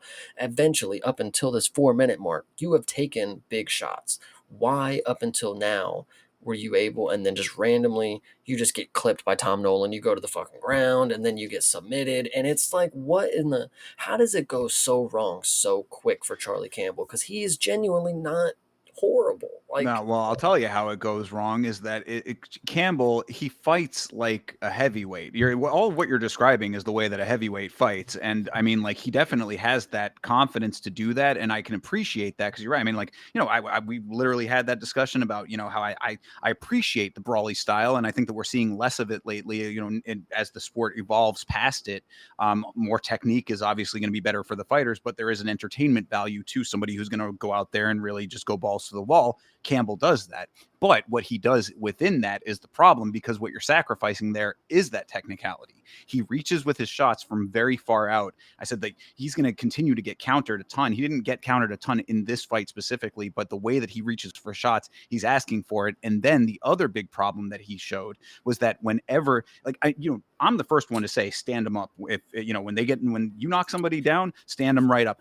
With Campbell, unfortunately, though, he was anxious to get it back to the feet. I think that he was showing early warning signs of not having confidence on the ground with the way that he was doing it. Because the second that he would land that shot, he was like, "Oh, no, no, no, up, up, up, up, up, up, up, up." Yes, no, what's really funny about that, and it's hilarious. I think Mank was the one who pointed this out in the Discord. Is like, I love to see a fighter who rushes it back to it, and then while the fighter's trying to get up, they just try to bum rush them before they. It's like, dude, all right, come on. Like you literally have no opportunity if you think that's going to be the moment right there. It kind of reminds me of Sugar Sean and Marab. It's like Sean had his one moment when Marab turned his back and walked away, and he took it, and Yeah, true. he was hoping that was the end right there. But Yeah, yeah, I thought that actually looked like it was a little bit of gamesmanship on Nolan's part because it looked like he was half going for the stand up and then he kind of like went back to the ground. But upon looking at it back, it was because Campbell was like rushing in. It's like, hey, come on, if you want him to stand up, you got to let him stand up, yeah. you know. But that was twice that happened, and the second one was really the one that made me like kind of set the alarm bell off in my mind because I'm like, he is, the commentary even said, oh, he wants no part of anything on the ground, and I'm like, well, that's signaling something negative to me. If like it's one thing to say stand up, it's another thing to be like, I do not want to go to the Mm. ground. And ultimately we saw what happens when he was on the ground. So unfortunate deal there for him. But I think that's really to the point, like what you were saying, like the style is definitely fun when it's working for him, but as you get higher up in this sport, and especially this Tom Nolan kid is not half bad. So I mean, it makes sense that a guy like him would be able to take advantage of what Campbell was putting out. I definitely agree. It genuinely is just interesting because I feel like I knew exactly how Charlie Campbell was going to react to punches. I didn't think that he was going to actually get the success in the striking to where Tom Nolan is literally like hurt like really early, and then to just to have a comeback like that in the first round. I mean, Tom Nolan is only impressing me more and more. And I've been confident in this dude for a little bit. So if I pick Charlie Campbell, it is what it is. Puncher's chance. He did wobble him, whatever. So fair. But shout out Tom Nolan. The submission game is really it. I actually, when he got the sub, I was like, fuck, I knew he had been got grappling. Like I knew he was doing it in his last fight. So whatever. Yeah, yeah. I mean, really, the unfortunate thing, and was the first submission for Campbell, the first submission that he succumbed to. Really, it was just a well timed situation from Nolan's perspective because he basically swings the momentum with some shots, clinches Campbell on the cage, drags him down, and Charlie just happened. It basically just had his neck open. I mean, that's he was scrambling to try to create some space, and the neck was right there. Great awareness for Nolan. So I mean, these are all credits to Tom Nolan more than anything else. I think Campbell was really kicking himself after the loss, but on the other side of the equation, this was just good fight IQ, and that's what you really want to see out of a newer fighter like Tom Nolan. So I give him a lot of credit in this fight. Going up against somebody who obviously was coming out there with lethal intentions earlier on. He put him on the mat twice, came back and still did his thing. So great win for Tom Nolan, and yeah, I mean perhaps a pretty high ceiling for him. Yeah, Tom Nolan's pretty cool. He just needs to fight more. Needs to be more active. Well, he needs to get out of Australia. These guys need to not wait for the, Adelaide card or whatever. You know what I True. mean? We can become more international, and people will know your name much Oh more. yeah.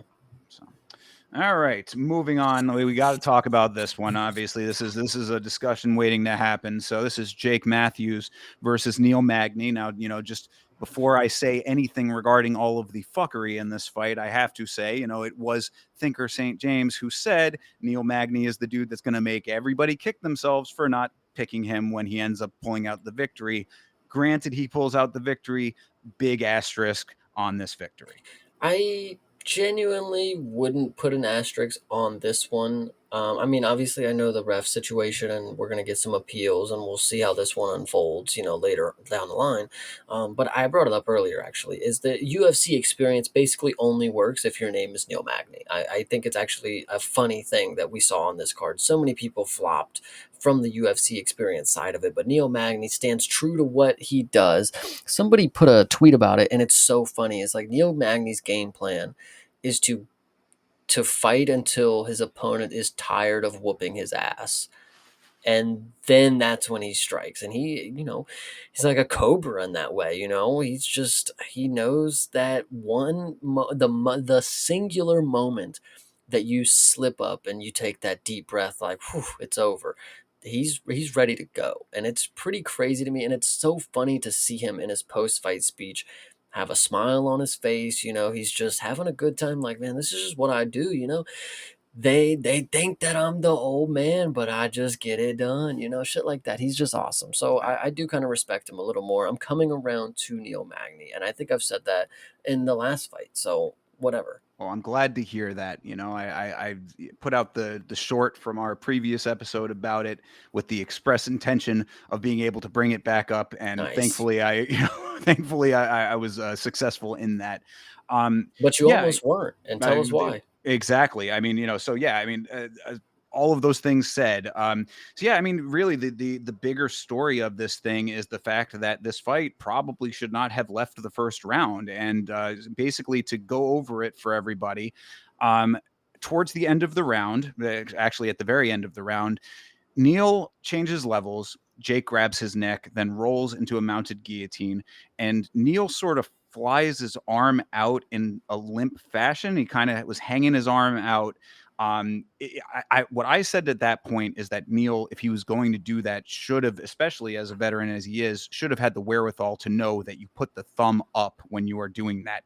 Because Dom was saying, "Oh, he's creating space," and I'm like, Dom, you always say that. Dom Cruz. I wanted to make a comment about that too. He made it worse by doing the no, no, no. That's what you do. That's what you do. You just go limp. It's creating space for him to breathe. Yeah, Dom Cruise loves to get on referees. I mean, and we know why. I mean, obviously Dom Cruise has a very, a very valid reason for that, and in his own mind. But he is the first person to be jumping on the referee and criticizing their, what they're doing or whatever. But when you see an arm go out in the way that it did, and it's just hanging there in a limp fashion, you understand why the referee thought what he thought. And also, the other thing too is that the referee verbally said Neil Magny is out. He's like, "Oh, Neil's out." I mean, like, I don't know if it was Jake saying it or him, but somebody said it. One of the two of them said it. And I would assume that it was the referee, because how would Jake know? I mean, he didn't, he's mounted. He can't tell Well, under, I I mean, you mean, can maybe, feel a lifeless body. yeah, I mean, I guess to an extent, okay, whatever. Regardless, somebody said it. Gamesmanship. Could be. But so, yeah, so Neil's got the arm out. It's kind of hanging there. The ref calls the fight off before the horn. Neil immediately says he's not out. He wakes, not wakes up, but he pops right back up. I'm not out. I'm not out. And then the ref basically just goes back on his word, saying I was just calling the round over and not the fight, and the fight continues on. What's interesting to note is yes, the ref stopped the fight with 1 second left, and then the midst of them getting up, that's when the horn breaks. Now, what's also crucial to note with the context is because I believe somebody in the Discord asked, like, if you once the ref waves it off, like it's over, if you actually watch, he never waves it off. He actually never does the whole hand gesture. So Didn't he put his hands on him though? he did stop him, but he didn't actually do the like type thing. Like, so in theory, I mean, I guess he did save himself there by not actually having to go back on that, figure out how to way to call off the fight. But what I wanted to say is, as soon as Neil starts protesting, in any other situation, means jack shit. Literally means jack shit. I've seen plenty of people protest that they are not out. Robbie Lawler is a great example. Just because it wasn't at the end of the fucking bell doesn't mean you can't, save your ass there, I guess. But this one was pretty funny to see Neil Magny, protest. And in the moment, I actually felt, I don't know why. Sometimes I'm pretty good, guys. Sometimes I'm pretty good. I felt this one wasn't over. I was like, oh, no way. It's not over. No way. They're going straight. Like, it kind of had some weird vibes to it, but I think we all kind of felt that this was going to go on. Normally, the UFC, when they have their rinky dink moments, they're not often perfect, but sometimes they work out in the best way that they maybe could have. So Yeah, I mean, I'm glad that it did. I'm glad it continued on for Neil's sake, because we were talking about this during the watch along. Neil Magny probably has the most comeback victories in all of the UFC, if you really think about it. I mean, you can name several off. I mean, Mike Malott, a couple of these other big ones that he's had over time. I mean, he's like the comeback kid. So a situation like this is not uncommon for him. Him and Jared Cannonier are two good examples of that, where it's like, if you're going to stop the fight prematurely, you really are doing them a pretty big disservice, because they do have the ability to come back. So I'm glad that that's how it went. But from the referee's perspective here, I mean, the only thing that he could really say is that you're like that. I went to go stop the round early, and that is the only like that would be the only valid thing here. But you're still wrong in doing that. You still deprived Jake Matthews of a second worth of fight that way. So either way, the referee is not looking good, no matter which way you cut this. And if it had gone how it should have probably gone, when a referee makes the call, that's the call. Like that's the end. I mean, any sport is that way. Baseball, it's a huge. You see baseball with the umpire arguing there, and then he's having to eject people and this and that. That's always based on him standing his ground, being like, you commit to your call. There is no half stepping when it comes to refereeing. So if he was going to stop the fight, then he should have stopped the fight. But if he wasn't going to stop the fight, then he stopped the round a second early, excuse me. So either way, there is some shystiness going on there. And not shystiness. So it's just some fuckery, some So, shenanigans. so this brings the question: do you want more of the type of referee that, in the moment, he knows he made a mistake and he's able to, fix it on the fly somehow, some way? Thankfully, he didn't make the call. Thankfully, he was just like, "Whoa, we're good, we're good, we're good." Thankfully that was the case. But or do you want the referee that's going to be the stern asshole that's like, "Nope, I called it, dude. You shouldn't have fucking waved your hand, or you shouldn't have acted limp. I'm sorry, it's over." Like, I Herb know. Dean was fucking, smooching with Robbie Lawler after he fucking called that fight early. He's like, "Dude, I'm sorry, I fucked up." Like, Yeah. what do Yeah. we want to see here? Herzog with Henry Cejudo, that kind of thing as well. Yeah, you make a good point with that, and it's a tough Middle pickle. ground, Yeah, balance. yeah, right. It certainly is a tough one. I think that for the integrity of officiating in general, it should be that the word is law. But I mean, you can, I don't know, maybe there should be like some official oversight kind of stuff at that Uh, point. Maybe the commission should come in and say that the fight goes on. Well, we invest all this money into a replay system that we never fucking use and actually correct calls. So this is just the one time where the replay system didn't actually have to come into effect and we made the right call happen. Shout out to Jake Matthews, but I'm sorry, pal, you didn't submit him unconscious. Like, I mean, you can be mad and you can appeal it all you want. I mean, the round was stopped early, but mate, he wasn't unconscious. So the ref, in my opinion, if you're on the side of the ref has to stand by his call, cool. But I'm kind of on the side of that fight shouldn't have been ended right there. So he kind of helped me out. I mean, it was two more rounds of Neil Magny sucking before he actually won. But like, it is what it is. We could have been mad talking about, Neil Magny wasn't fucking out, bro. You Yeah. would have been talking about how you had so much stock in Neil Magny. That was the perfect fight for him to come back and win. Shit like that. True. No, yeah, Whatever. you're speaking facts right now. So, yeah, I mean, in lieu of a better outcome of or better like set of circumstances in the moment, this is what we got. And yeah, I mean, it worked out in Neil's favor. Jake Matthews, of course, is going to appeal the decision that's already in motion. It's gonna be very interesting to see what the commission has to say about that. That I think is hopefully one that sets a little bit of a precedent because maybe there is some wiggle room with my thing with it. I'm sorry, I'll let you go. And it's No, just one thing. you're fine. My thing with it is that we talk time over time, week over week, about there not being a definitive set of standards and regulations in the sport in general. So if that's going to be the case, then yes, there obviously is wiggle room with all of this. Like, because that's what I'm trying to say is that like if you want to be rigid, then it needs to be enforced across the board. If you're not going to be rigid, then there obviously are many situations where it's going to be specific to that one instance, and it has to be looked at, as an isolated incident as opposed to something that has a top-down rule. So you got to decide what you want, and that comes from the top down as far as the commission goes, and they don't seem to want to make a call on that. So this is what you get. I think, and I want to respond to Didgery Dave's comment here about Matthews doesn't ref, the ref said it ended. I think this is one of those moments where thankfully he didn't say what was happening or what he thought. I don't remember, I watched it a couple times. I don't remember the ref, specifically saying it's over or waving the fight off. I think he was somehow able to mentally, remember that he did not slip up. So when he stopped him, it's more just like, all right, break. Oh, he's not out. He's not out. Well, I didn't say it was. I didn't say it was over. I didn't do it. So we gotta go. So I don't know. In my opinion, I think on a technicality. I think there's no footage of him saying it's over or waving it off. So I think he somehow saved his butt, but whatever. Yeah. So I mean, Neil Magny comes back, gets a Darce submission of his own here. Well, so I guess just to finish up the conversation about this whole refereeing situation, what would be your ideal outcome from all of this? Do you think that the referee should be reprimanded in any way? Do you think that there's Post any? fight speech, get him on the mic, tell me why you did what you did. Yeah, I Need mean, it. I didn't know you've said that in the past, but as far as this specifically, with like the way that this is working out, with this being appealed, if he has to go before the commission and explain it there, and he says, "Oh, I stopped the round a second early," is there something that should come down from that? I guess is my question. No, because he was honest, dude. So Come on. he just fucked up. Yeah, it was I just an in mean, the dude, moment. I mean, I if mean, he we was saw Big Dan Murgliata not stop a fight for 10 seconds. I mean, so it's yeah. I mean, I guess it just happens, right? I mean, if you're honest about it, people make mistakes. I mean, stand by the bad call that you had. Don't make a whole big story about it. Like, oh no, I thought Neil Magny was out, but I made the wrong call and I fixed it on the fly. Like, dude, you're not God here. It's not your job to change the whole fucking system. Just say you made the bad call. I stopped it early. I heard the clapper and I heard the and I went for it. I'm just quick to it. I got very good ears. I don't know.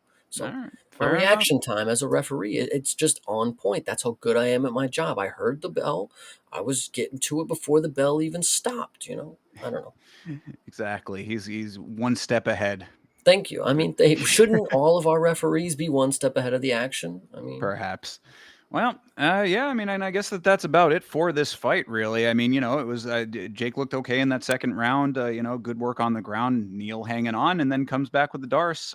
Neil Magny, the only man who will be both submitted and win by submission in the same damn fight. I think that is just indicative of who he is. But I would also like to just mention that Jake Matthews, when we started, he went from random Jake Matthews, random Aussie Jake Matthews, to average Aussie Jake Matthews. I hate to break it to you. You have been downgraded one more time. You are back down to the random Aussie Jake Matthews. I'm sorry. Unfortunate that is the case. I think that there's probably still more to Jake Matthews than something like this would lead one to believe. I think that Neil Magny, again, this goes back to the respect level of Neil Magny. I think that he should be respected and somebody who will do this kind of thing. But I think that there are probably going to be plenty of other fighters that Jake Matthews can still beat. So go out there, continue to get some more wins, and let you put this one behind you, I guess. Yeah, see, thanks Hydra for actually confirming it on Fight Pass. Never waved it off both hands. Yeah, he went from he was like stop, and then he was like oh okay, like he made the mistake, but thankfully he was able to not slip up enough where he's like it's over. Oh no, it's not. Then you really can't go back. But in this one, he was able to make his way out. That's just all I'll say on it. All right, fair enough. Fair enough. So, yep, good win for Neil Magny. How about that? True. All right, well, let's move on here. Jack Jenkins, excuse me, Jack Jenkins versus Ramon Tavares. This was the fight that you had referenced earlier about me saying that Tavares is possibly fighting for his job here in the UFC. And after a fight like this, I kind of stay exactly by my original assessment, and it's fights like this that brought me to it in the first place. Yeah, no, this one was not a fun fight. Very boring. I actually really liked Jack Jenkins in this fight. I actually thought like he decent, well-rounded skill set, for featherweight. Nothing too impressive is the unfortunate thing about him. Like, the leg kicks are fine. He's finished a couple people with leg kicks, sure. But you have Roman Tavares who's doing next to nothing, and you had a close fight with him. So that's just not really my cup of tea. He's fine, Jack Jenkins, sure, but he's not no killer. I mean, he ain't somebody that I would say needs to be the third fight up from the fucking main event with Roman Tavares. Like, come Right. on. Yeah, no, I mean, it was a very glorified spar of a fight yet again, and I said, never have I seen a fight this competitive be so mid. Is kind of how I felt about it, like because these guys were going for it. I mean, like I remember clearly on the watch along watching this fight and being like, yeah, I mean they're throwing. It's not like they're not doing stuff here. I mean, it's like it was really just a kickboxing affair on both sides for all three rounds without any major damage done, and even the clinch and groundwork in the third round went both ways. So it was like nobody really pulling ahead. I mean, it was just like Jack was a little bit better in all 3 rounds, but it wasn't like it was a complete knockdown drag out. Both guys were doing stuff, but it was just stuff. It was just fight. It wasn't any kind of definitive, this is the thing that stands out in all of these 15 minutes. Yeah, and Hydra makes a good point. Tavares was overweight in this fight, um, Oh, and was he? yeah, he missed weight. I did Uh, not realize that he missed not, weight. I don't think it was by, might have been like 2 or 3 pounds, something like that. But yeah, I mean, goddamn. Normally, when people miss weight, it kind of adds a little interest to the fight. Like, oh, is he gonna just be completely shit because he couldn't make weight, or is he gonna be fighting with an advantage because he didn't make weight? Um, this one didn't have either of that. Ramon Tavares is just terrible. He's just not. I made the wrong assessment thinking it was possible for him to win this fight, but he just like I said, he's got the Chris Gutierrez to him. He's like he'll show up sometimes, and the other 9 times he's definitely not. So Yeah, yeah. I mean, this is the exact reason that I was saying what I was saying before about him. It's not necessarily that he's not a skilled fighter, it's that he doesn't have that next element that makes him somebody who is like a winner, and B, a draw. I mean, because there are plenty of fighters who go out there and lose and still do it in a way where you give them their respect. I mean, Neil Magny, Neil Magny is certainly one of Anthony them. I Smith, say Elvis Brenner, I think, is a great example of this. I mean, that guy he'll lose fights and go out there and you stand up and applaud for his loss. You know what I true. mean? So, it's just a different type of approach to fighting. And I don't think that Jack Jenkins really had to do much more than what he was doing to get this win. Like, Jack was just more active and effective with his striking and his movement. He was also better at thwarting Tavares's attacks. That's all you got to do. Which I would like to point out to everybody who maybe didn't catch this one because I wouldn't blame you for sleeping through it. All of the things that Jack Jenkins did good that Thinker just talked about. I mean, you would still watch this and think, not the most active, not the most power, not the most skill, not the most variety, not the best, not this, not that. I mean, this guy is just genuinely he's just a decent to good level fighter. I mean, and then going against somebody who's basically showcasing nothing and he still looks like a very mid to average level fighter. I mean, it's just not a great look for Jack Jenkins. Like I said at the beginning, I do decently like the skill set that he has, but that's me if I'm forcing myself to like somebody on this card out of everybody else who's let me down. So Yeah, I mean, it's like if he's middle, if Tavares is middle, then Jenkins is like a notch above middle. When what you really want is like a bigger divide there. well, you got to go with the good old gauging. You got to take Dan Ige. Dan Ige is as good as you get before great. Where does Jack Jenkins lie? Would he be able to have a contest with Dan Ige? I think yes, but he loses by unanimous decision. So, Yeah, I what? think accurate assessment. I mean, the one note that I had was that Jenkins does have nice kicks, and he uses them a lot. So, some credit there, I suppose. But Tavares was getting through the range pretty effectively for that. So a lot of times it would just end up going into a clinch situation because he wasn't staying at kicking range. So it's like if you're negating the ability to do the one thing that you have a leg up in, then I mean, it just becomes this type of a fight, and I think it's a pretty accurate assessment. It's just Jenkins is middle of the road, and Tavares is just trying to approach middle of the road. Yeah, but too bad he's on his way out after a performance like that. I mean, I got to agree with you. Yeah, this is, I mean, and that's what I'd seen from him several times at this point now. So, we'll just have to see if he'll probably stick around for one or two more, but he's got to turn the switch. I mean, he's another guy that I really think is in that same boat, without the killer instinct. I don't see the finishing, the drive to finish. It just Right. doesn't, it doesn't come through with him. So, that's I going to be a big differentiator. Well, I wanted to double check before I spoke too soon, but don't you worry. There is definitely featherweights on Contender Series tomorrow. So Roman Tavares, bing bang boom, will get you replaced really, really soon. Exactly. We're going to be finding out who your next opponent's going to be tomorrow night. Literally. All right. Well, let's move on to the co-main of this thing. This is Jimmy Crute versus Ivan Erslan. Yeah, so this was another weird one. I don't think that I have ever seen the camel clutch pulled off in a mixed martial arts competition, but god damn it if Jimmy Crute didn't do it. Um, the first thing that I want to know before I talk about the hilarity of the finish here is Ivan Urslan he got brutally beat up by the dude in the featured bout of this card here in Navajo Sterling. How did he end up fighting on the co-main event against Jimmy Crute is beyond me. Um, but what's Setup. It also was a setup. It was exactly what we said last week. They were setting up Jimmy Crute.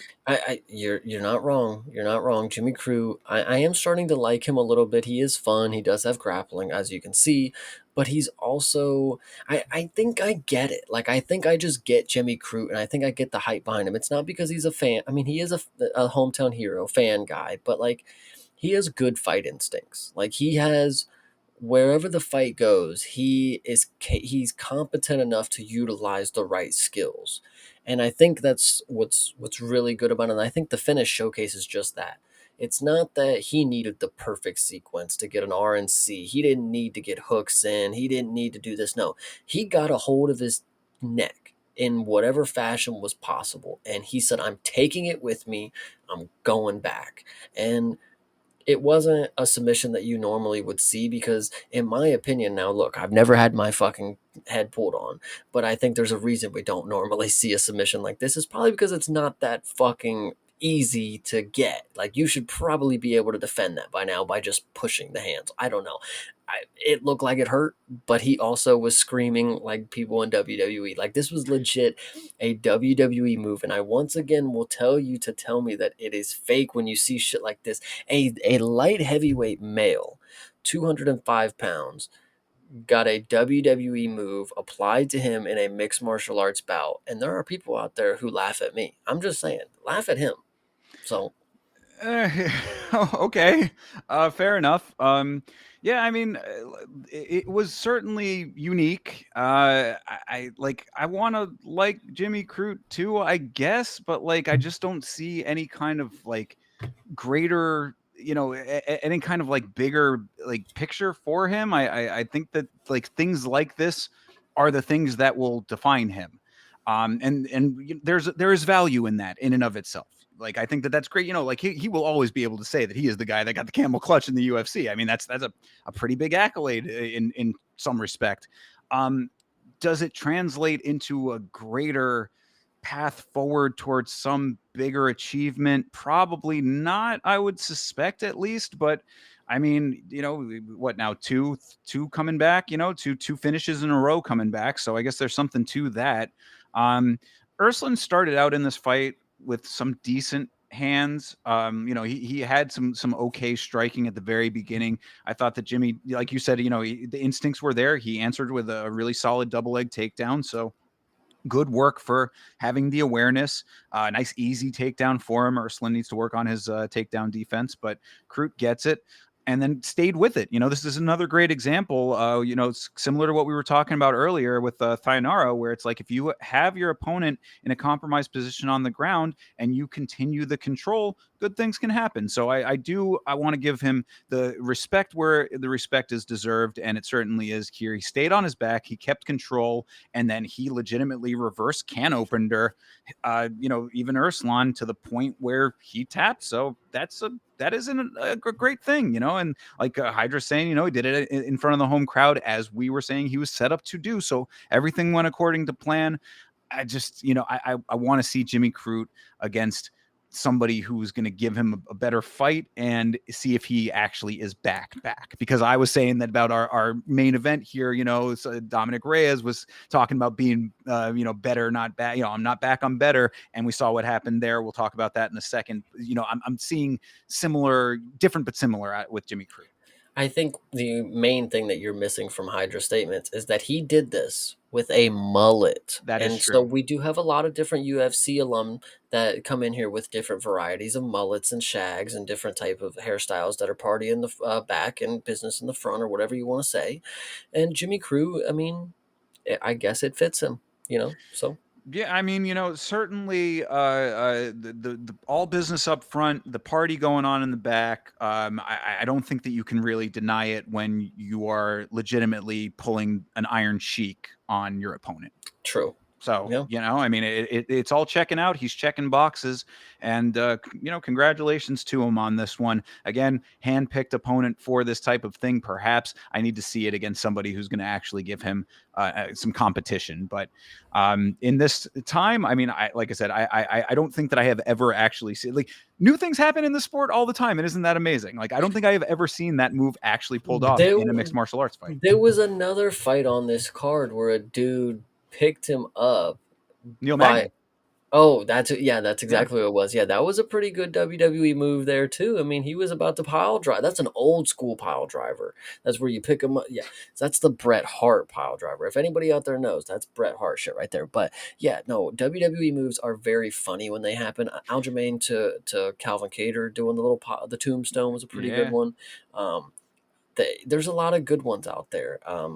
And it's just fun to see them because they really just make you believe, like, man, at a time this is what fighting was, and they had to portray it theatrically. Like, this is what fighting used to be, and they were like, we got to put that out there so we could tell stories with it. I'm just saying.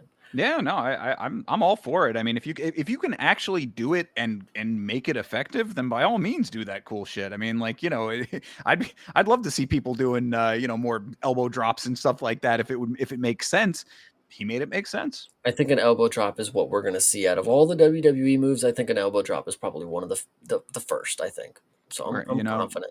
somebody's dropping that people's elbow in honor of The Rock and the Smashing Machine movie we'll talk about at the very end here. Hell But yeah. all right.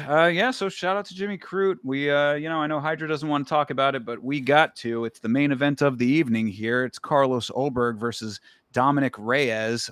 Dominic Reyes did absolutely nothing in this fight. Yet again, what I said in that last fight, I do not give a single fuck what those stats say. That is absolute horseshit. He did nothing in this fight. This fight was interesting because one, I did think it was going to be a boring decision where Ulberg was going to just dance on the outside, and that's what we got for the very snippet of this fight. Because honestly, this fight going on for 4.5 minutes, where the first 4 minutes nothing happened, was pretty crazy. Um, Dominic Reyes, I agree with you. He was doing nothing, and it was because Ulberg, again, at range, Dominic Reyes can keep walking him down in the straight line all he wants, but Ulberg is literally just going to duck to a side and get the open cage behind him. Dominic Reyes, you saw it right around the 4:15 mark. Dominic Reyes is sitting out at the distance. He stops walking forward and he's got his hands just low. He's like, there's nothing coming back. No reason would I have my guard up because he's nowhere near me. I've just kept walking forward. Nothing's happened. So, just chilling. I got my hands ready. If he comes, he comes. And then that was the moment that he gets blitzed and just eviscerated. It wasn't necessarily a jab because it kind of slipped right through the guard. It was a jab, but it was a little more impactful than him just popping a jab. He knew, I'm splitting the guard with this and setting up a monster of a straight right. And credit to him, that's what he did. Dominic Reyes, God, the look on his face when he was on the mat, like waking up from consciousness, like, like, it just sucks to see. I'm not gonna lie, because Reyes, fuck, man, I wanted to believe that that was possible, but I didn't want to believe that this outcome was possible. I wanted to think he's losing by decision. We're gonna have some hope for him after him getting flatlined like this by a point striker. Not a great look.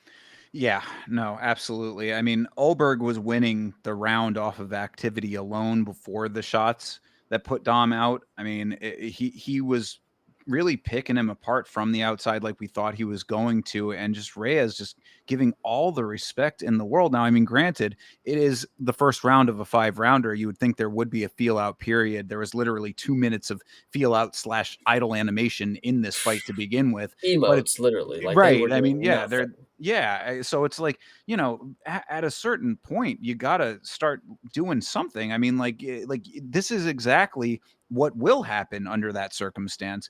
Um, Reyes just not having the awareness to realize that setup was exactly what was coming down the line is unfortunate. But again, this is sadly not surprising conclusion when the lead up was what it was. Like if he had been moving better, if he had been attempting to throw things out, he was feinting decently at one point where I was like, okay, he's starting to, I thought he in his own mind was putting the pieces together to set something up. I was like, he would do that, the jab jump forward step. And I was like, okay, he's trying to make him flinch. Now, Ulberg was pretty cool under pressure with all of that stuff. He wasn't really reacting to anything. So I'm like, you might want to adjust that a little bit. This is all happening in real time. So this is all very quick, trying to decipher what actually is the reality of it. And then just out of nowhere, it ends up being the setup with the two shots from Ulberg that dropped him and put him out. And it's like, oh, all of those traps that you may have been laying were for naught at this point.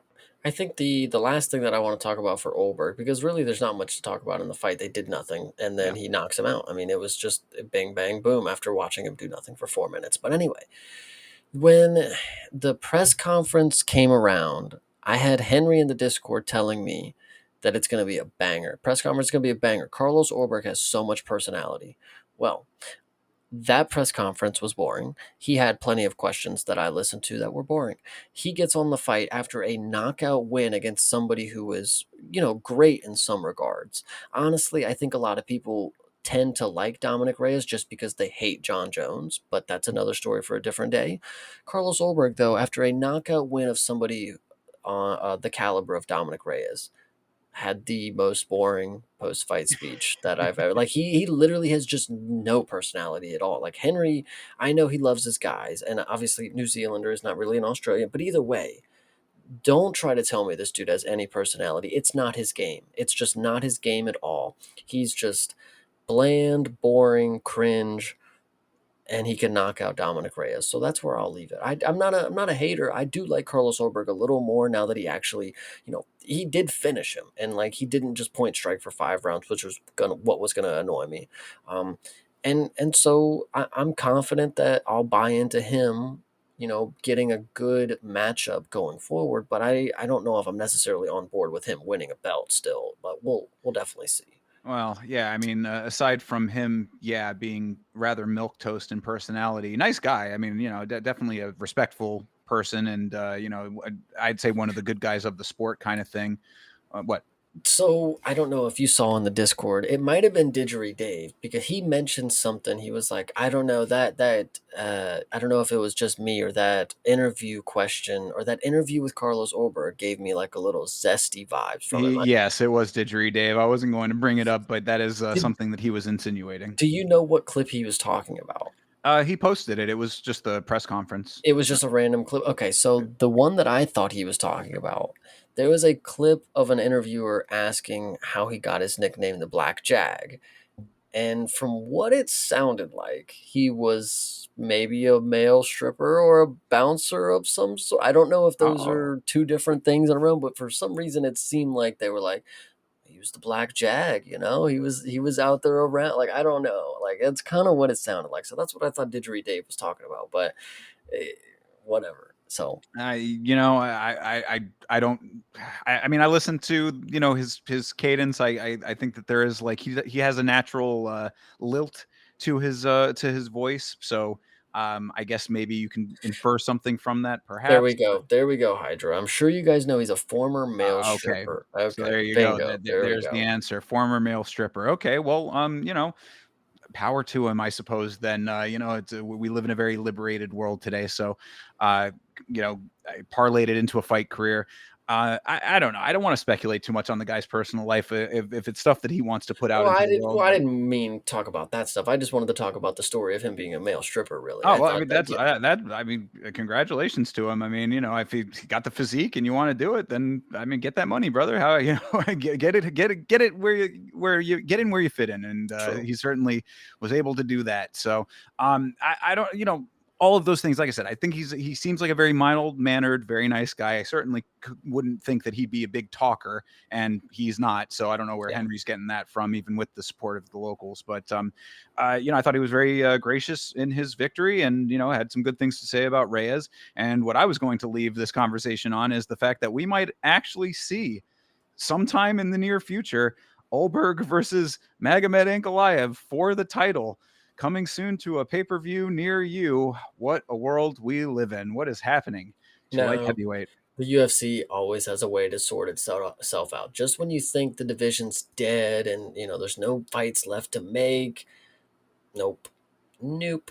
It's gonna get Oh, freshened I up mean, a little yeah, bit it'll later. always get sorted out. I think the bigger point is that light heavyweight is kind of in that same deadlock situation that middleweight was at, like right at the tail end of Izzy's time at the top, where it's like you've got a couple of guys who are sort of hovering and circling. They're going on the carousel, so to speak. You got Yuri and Khalil now in that conversation. Poatan obviously still in there, and now the champion. And we just need to see all of that sort of shake out and start sorting itself. But now you've got Ulberg in the equation as well, so adds a little bit of a dynamic. But really, once you start going down past that like upper, top 5 region, like we need some infusion in light heavyweight. Like light True. heavyweight is starting to get hurt. So Yeah, I definitely agree. And it's unfortunate because one of the prospects that we have in light heavyweight is an Australian, and one of the top contenders is a New Zealander. So we're most likely not going to see them ever match up, depending on how long of a career this Ulberg guy is going to have. He's already been here for a while. If Sterling actually reaches the top, I mean, this is going to be some avoidance type of deal in the top of the division. There's not many names that Sterling has to go through to get fucking ranked. I I mean, mean, they're not the same religion, so that might not necessarily be the case. They might be like we saw it with Volkov and Pavlovich. They were supposed to be buddies, and Volkov was like, "Sign on the line, brother. I'm down." That was a little mm, bit of a rift. So I'm just saying it's not out of the question that they I hear you. actually, But we'll look. We all will be revealed over time. But it's kind of crazy that Carlos Ulberg has gotten himself to where he's gotten himself. So, you see it in fights like that. His previous fights, it's like maybe there's a little bit more to be desired, but if he can go out there and replicate that kind of thing against higher competition, then, maybe there's something more to Carlos Ulberg than what we're giving credit for so far. Yeah, I definitely I I don't know, yeah, wanna. it's a maybe. It's still a Yeah, maybe at this point, but it sucks that he's still gotta prove himself to us. yeah, it's Um, at number what, 2 now? I mean, he was number 3 coming into this fight, so yeah, but, it is what it is. Ulberg, I think I don't know, man. I mean, you'll have to definitely prove me wrong. That's all that I'll say. I yeah. think there's more people out there that are gonna be able to, be a better man on that night, and I think Yuri and Alex are 2 of those guys. The current champ, Ankalaev, is probably one of them too. Yeah, yeah, absolutely. So, I mean, like I said, hopefully over time, light heavyweight will start being infused with new talent and things will start heating up a little bit. Over time, it always happens, but we're just in that sort of middle period right now, which is still sorting itself out. Hell yeah.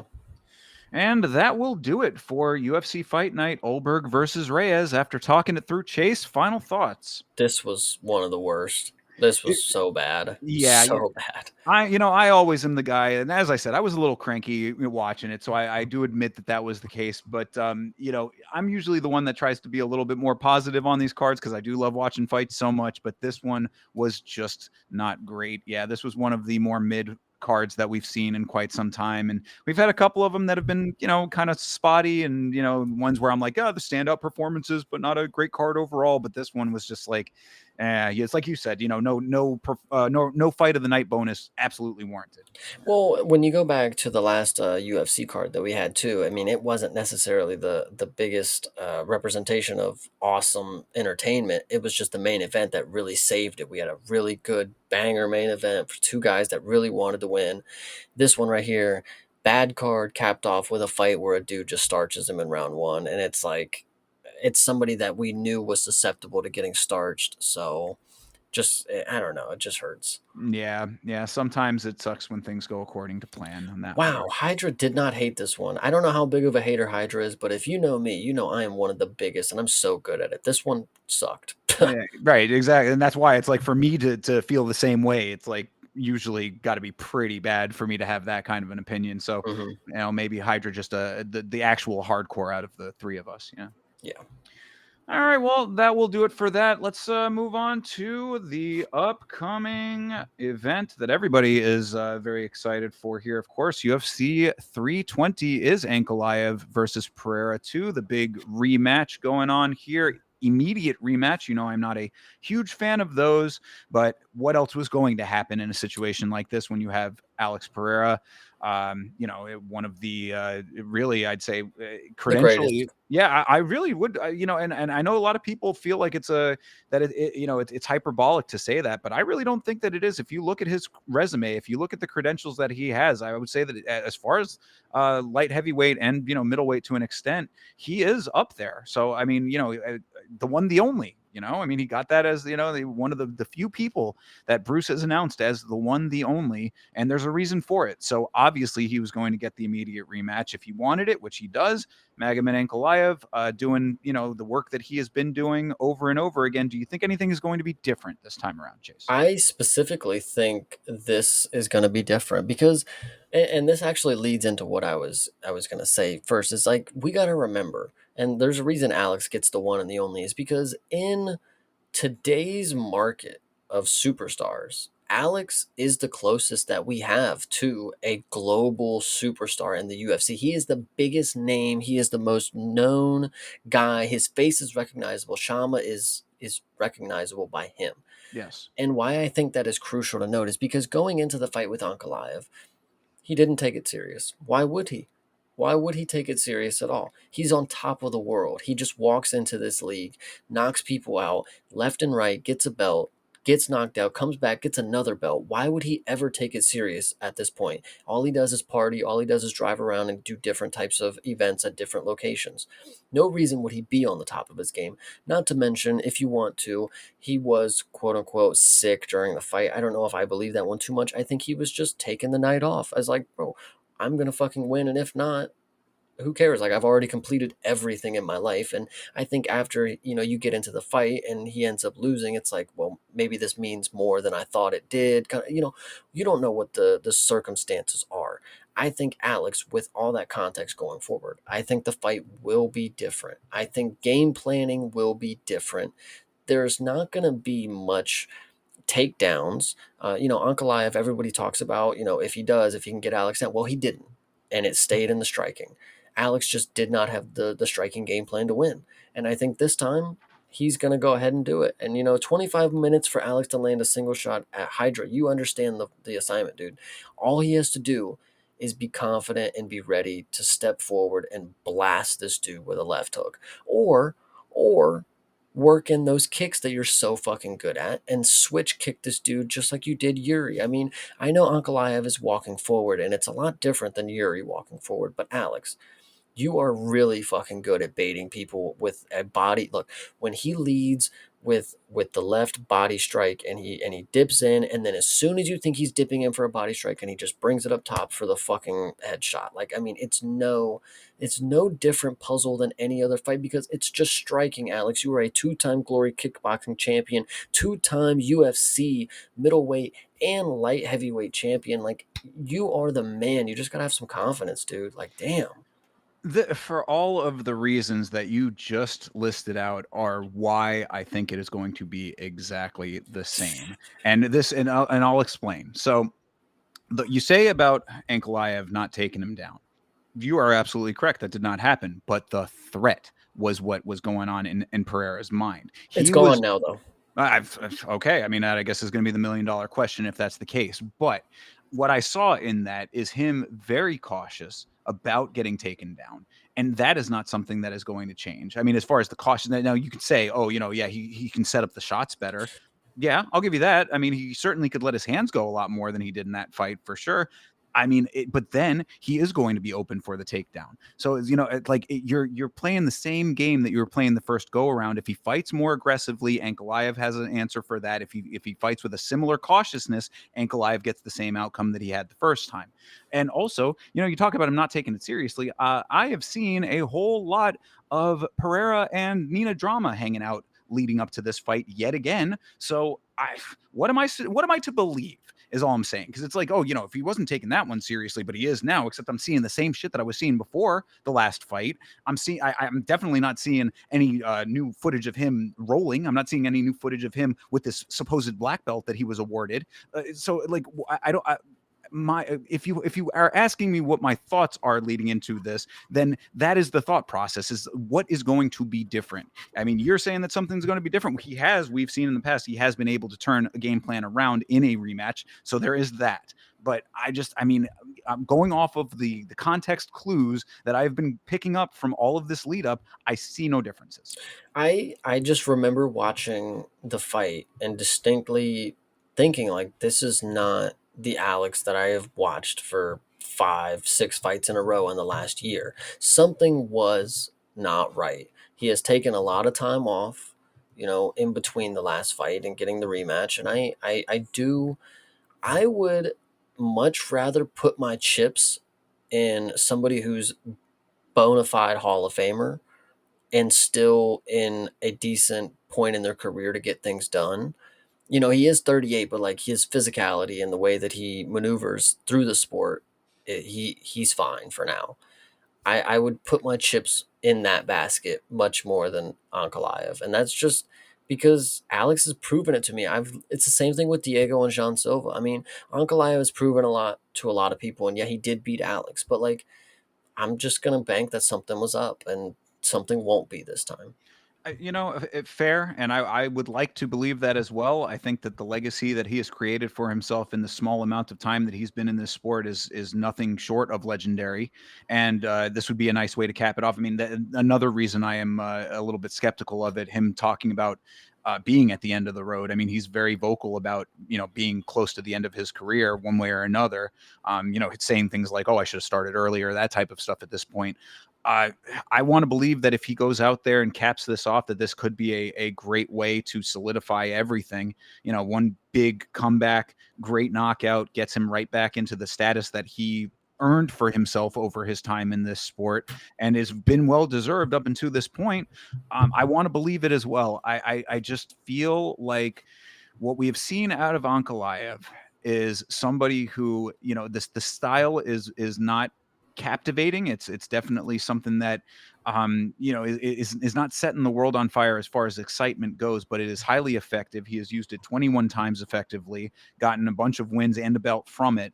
And it's like I'm going to need to see the Poatan of old in order to believe it. If he comes out here early in the fight and starts looking a lot different, because I agree with you too. I definitely thought that something was off. I thought it was a failure to launch type of situation in that fight. That there was the strategy was off. The mentals weren't there. I mean, he looked like he was kind of in another world at times in that fight. So maybe he comes in locked in. Maybe he comes in focused. I want to believe too. And, maybe there's a parlay with his name on it, just off of that hope, because a plus 200 on Alex Pereira is certainly very attractive. But it's hard to buy it after what we saw in that first fight. Yeah, I definitely kind of agree, but I'm gonna take Alex for All sure. right. Yeah. I'm sadly going to take Ankalaev, just going off of what I just said, and then also the conventional wisdom that I have always held, that immediate rematches very, very rarely ever go the way of the challenger, because what has changed in the amount of time. And as I said, at least off of what we're seeing publicly, I'm sure that behind the scenes there's a lot going on that we don't know about, but I'm seeing the same type of things publicly that I saw last time. So it's hard for me to think that there is a dramatic change or difference that's going to be having taken place coming into this one. Yeah, I'm just this is gonna be a good week. That's all that I can say. I hope so. So, all right. Well, and as always, as people, Chase and I are streaming this podcast to our individual channels currently. Go to the channel that you like the takes of better, and like the channel, like the stream, so you can let us know who you think has the better opinions about these upcoming fights. Hell yeah. All right, moving on to the co-main event. This is, I believe, the people's main event here. I would want to say this is Merab Dvalishvili versus Corey Sandhagen. I am very, very excited for this one. People's main event is crazy. Also, being very excited for this is also crazy. And why I tell you is because, and I'm going to be truly brutally honest with you.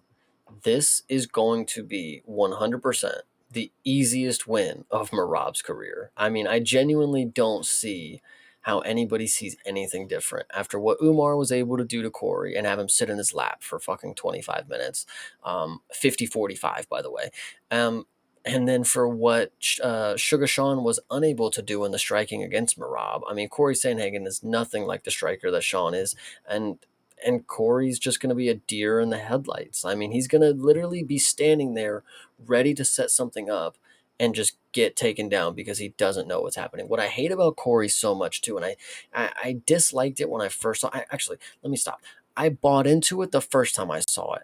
The second time I saw it, I was annoyed. The fact I'm still seeing it now makes me even more annoyed. This dude talks about himself like he's the fucking smartest MMA person ever. In his YouTube videos, he's like, and I saw that, like, that spot right there, and I knew how cool that was gonna be, and I knew I could do that because, like, I'm just that high level IQ in the game. It's like, if you have to tell us how fucking smart you are, guarantee you're probably not as smart as you think you are, because that's all you have thought roaming in your brain is like, I'm that fucking good. It's like, genuinely not buying into it anymore. If you think you're Einstein, sure, Marab's just going to take you down. I don't care. If you thought you the way that you heard Robert Whitaker talk about getting past Hamzat is what I heard Corey talk about getting past Umar.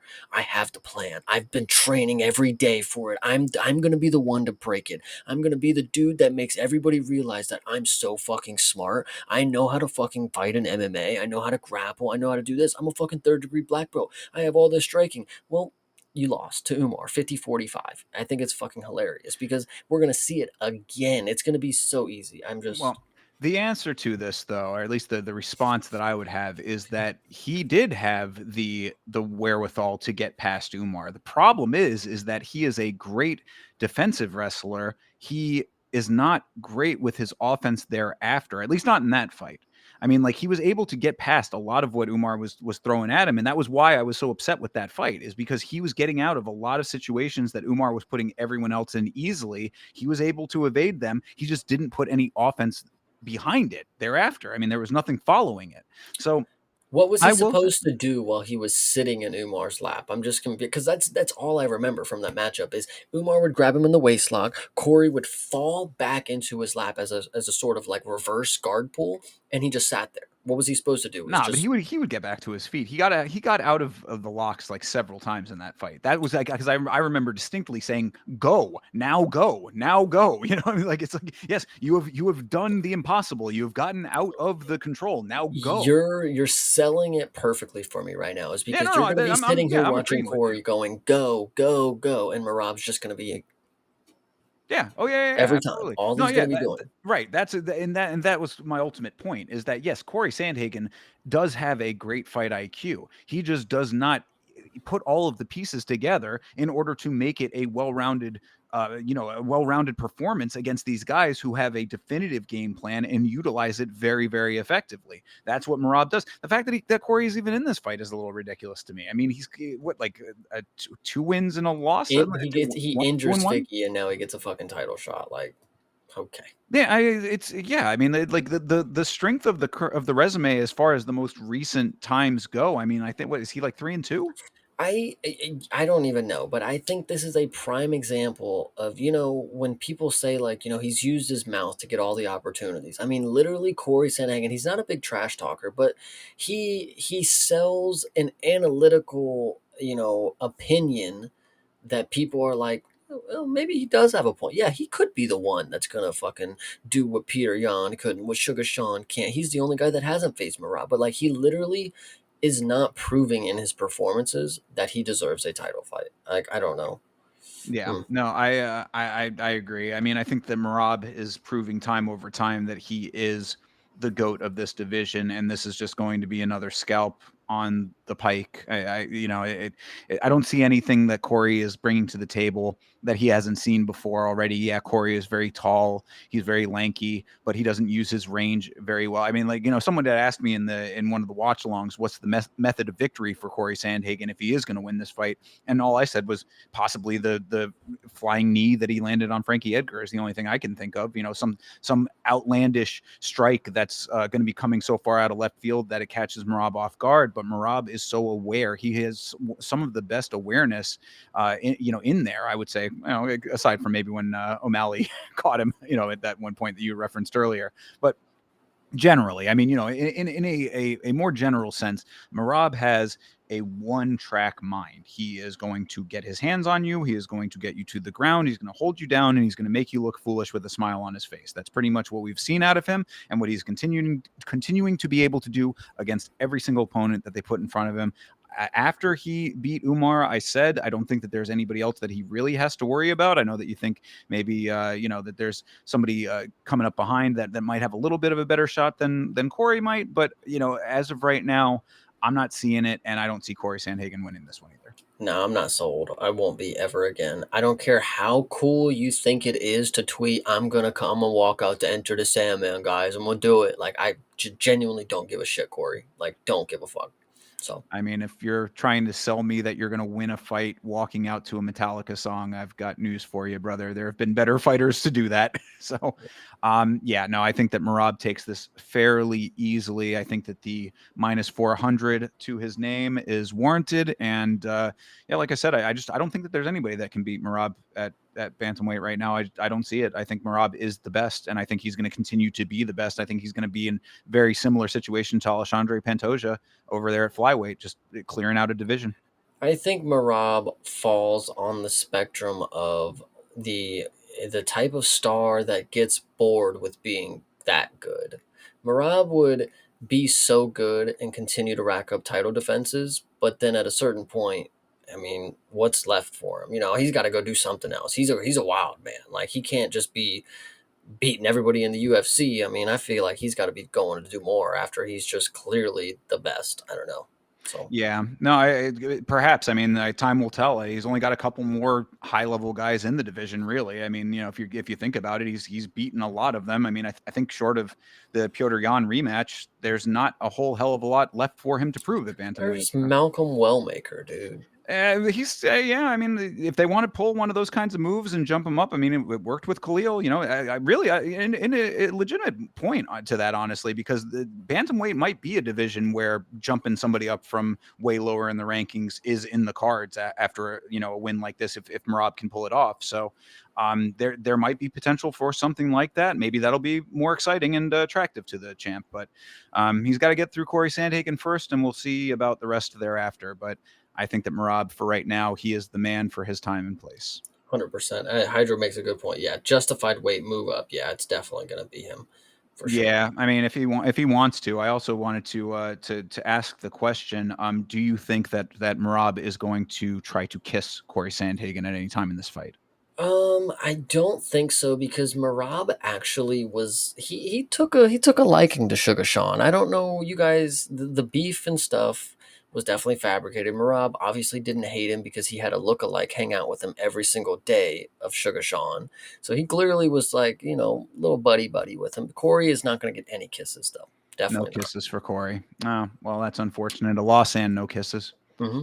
All right. Well, we'll see what happens there. Okay. If that last one wasn't the people's main event, then this certainly is. Yuri Prohashka versus Khalil Roundtree. What are you thinking in this fight, sir? I just noticed that Khalil Roundtree is fighting right after Yusuf Zalal, which is perfect for this card. I can't wait for you guys to understand what we're going to Oh witness my right now. God. Well, we'll talk about that fight when we get to it. You hater. Yes, Yuri Prohaska is just that good. I mean, he's been in the UFC for years now. He has vacated his belt willingly to have shoulder surgery and came back better. He has only lost to Alex Bejeda in the UFC. That is two times. And if you don't understand what I'm telling you, that is Yuri Prohaska has only lost two times in the UFC's light heavyweight division. Those only being Alex Bejeda. I I have nothing else to tell you guys. He's just that good. He knows how to win against the top level competition. It's the only type it's the only type of competition he's ever faced. He had 6 wins in the UFC and got a belt. Think about that. He is that good. Khalil is, if he wants to be a pansy and stay on the outside, I'm still very confident Yuri's going to take the fight to him and make it interesting. Yeah, I mean, really, you're hitting all of my points as well because that's exactly what I was going to say. I mean, if Khalil, I know that Khalil's last fight, people had a lot of things to say. I thought that he navigated that fight completely He fine. He played had chess, yeah. blah blah blah. We had a whole long knockdown drag out about that one. We won't have to go back there. But no, I do think that Yuri is the type of fighter who is not going to allow that type of fight to happen. He's too skilled. He's too game. He's too willing to get into the pocket with you and navigate it effectively. That's the thing that I think about Yuri that a lot of people don't give him enough credit for, is that people think that it's like all strategery with Yuri because of the style that he has. He has kind of an unorthodox style, but like he is willing to be in close range when he's doing the work that he does, and he will take shots. I mean, we've seen him wobbled pretty badly. I think Rockets wobbled him at one point. Um, Oh, he's been wobbled yeah, plenty of I'm saying times. plenty of times. So it's like, he is a very savvy navigator of close range, and I think that Khalil is going to have a problem with what Yuri brings to the table. I think he's going to be too much of a puzzle, and Khalil's kind of flat Muay Thai style is going to play right into Yuri's hands, unless, and this is the big unless, is if Khalil Roundtree can throw those leg kicks out there very effectively early. Because I mean, that's the one thing that Yuri does not do, he does not check kicks. Yeah, but and then that goes to the point that I wanted to bring up is Yuri's style is just it's completely the X factor. You will never be able to gauge what he's capable of doing on any given performance. And you want to talk about leg kicks. Yuri, because he has the X factor, somebody like a Nate Diaz is another good example. Is like these dudes don't fucking check leg kicks. They don't care. They're gonna walk forward no matter what. I've never seen them get finished by leg kicks, and some people just don't. Some people are just truly Yeah, Yuri's legs fucking hurt. That doesn't mean he's not just gonna fall on you when his legs don't stop working. Like I don't know. I think Yuri is just. He's proven to me that he's just that fucking guy. I mean, Hydra said it best. Yuri is that guy that I would willingly put money on.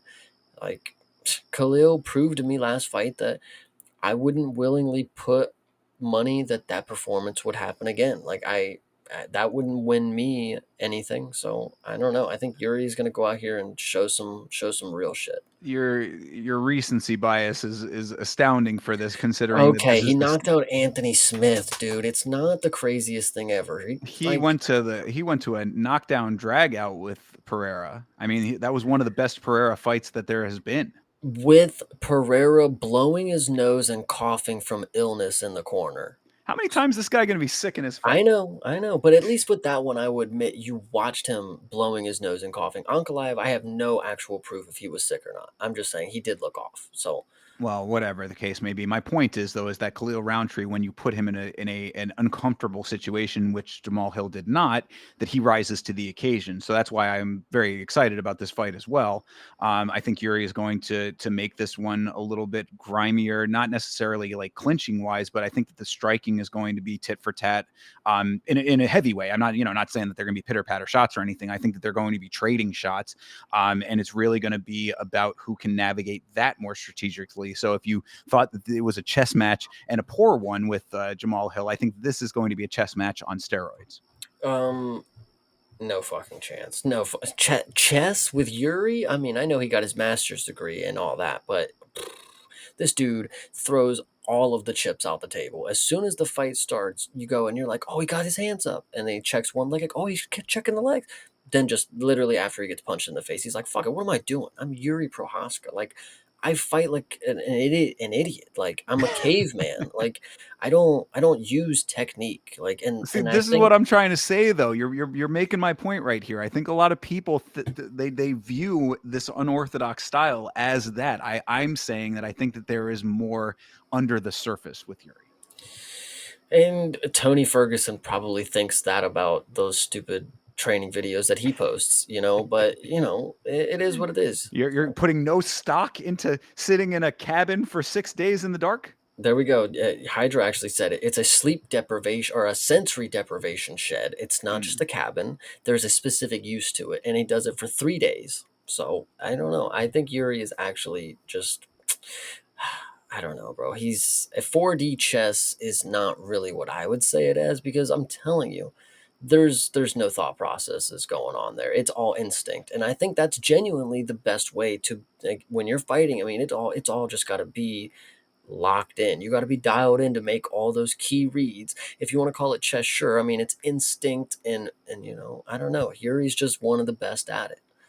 All right. Well, I mean, then I guess Khalil's going to have to have that same animal instinct. And as I said, I think that he showed that in the Pereira fight. I think that you have to draw it out of him.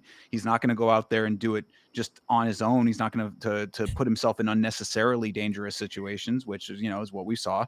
So Yuri's going to have to be the one to initiate the aggression, and he'll have to follow suit. So I, let I Khalil I'm rise to the occasion. You're off of one fight. Your entire no, worldview is shaped no. off of one fight, one performance. It's not just me either. It's you two. It's because you're sitting here and you're like, Yuri's gonna have to bring this fight to him because Khalil's not gonna do it, man. He's just gonna sit there. He's just gonna be measured. He's gonna be weathered. That's me and you basing it off of the last performance of what we saw, and that's fucking horrible. If you're telling me that Yuri has to put him over, I'm basing it off of the Pereira fight, the man that you think is going to regain the title, if you recall. He that was the most competitive that Pereira has been in his run.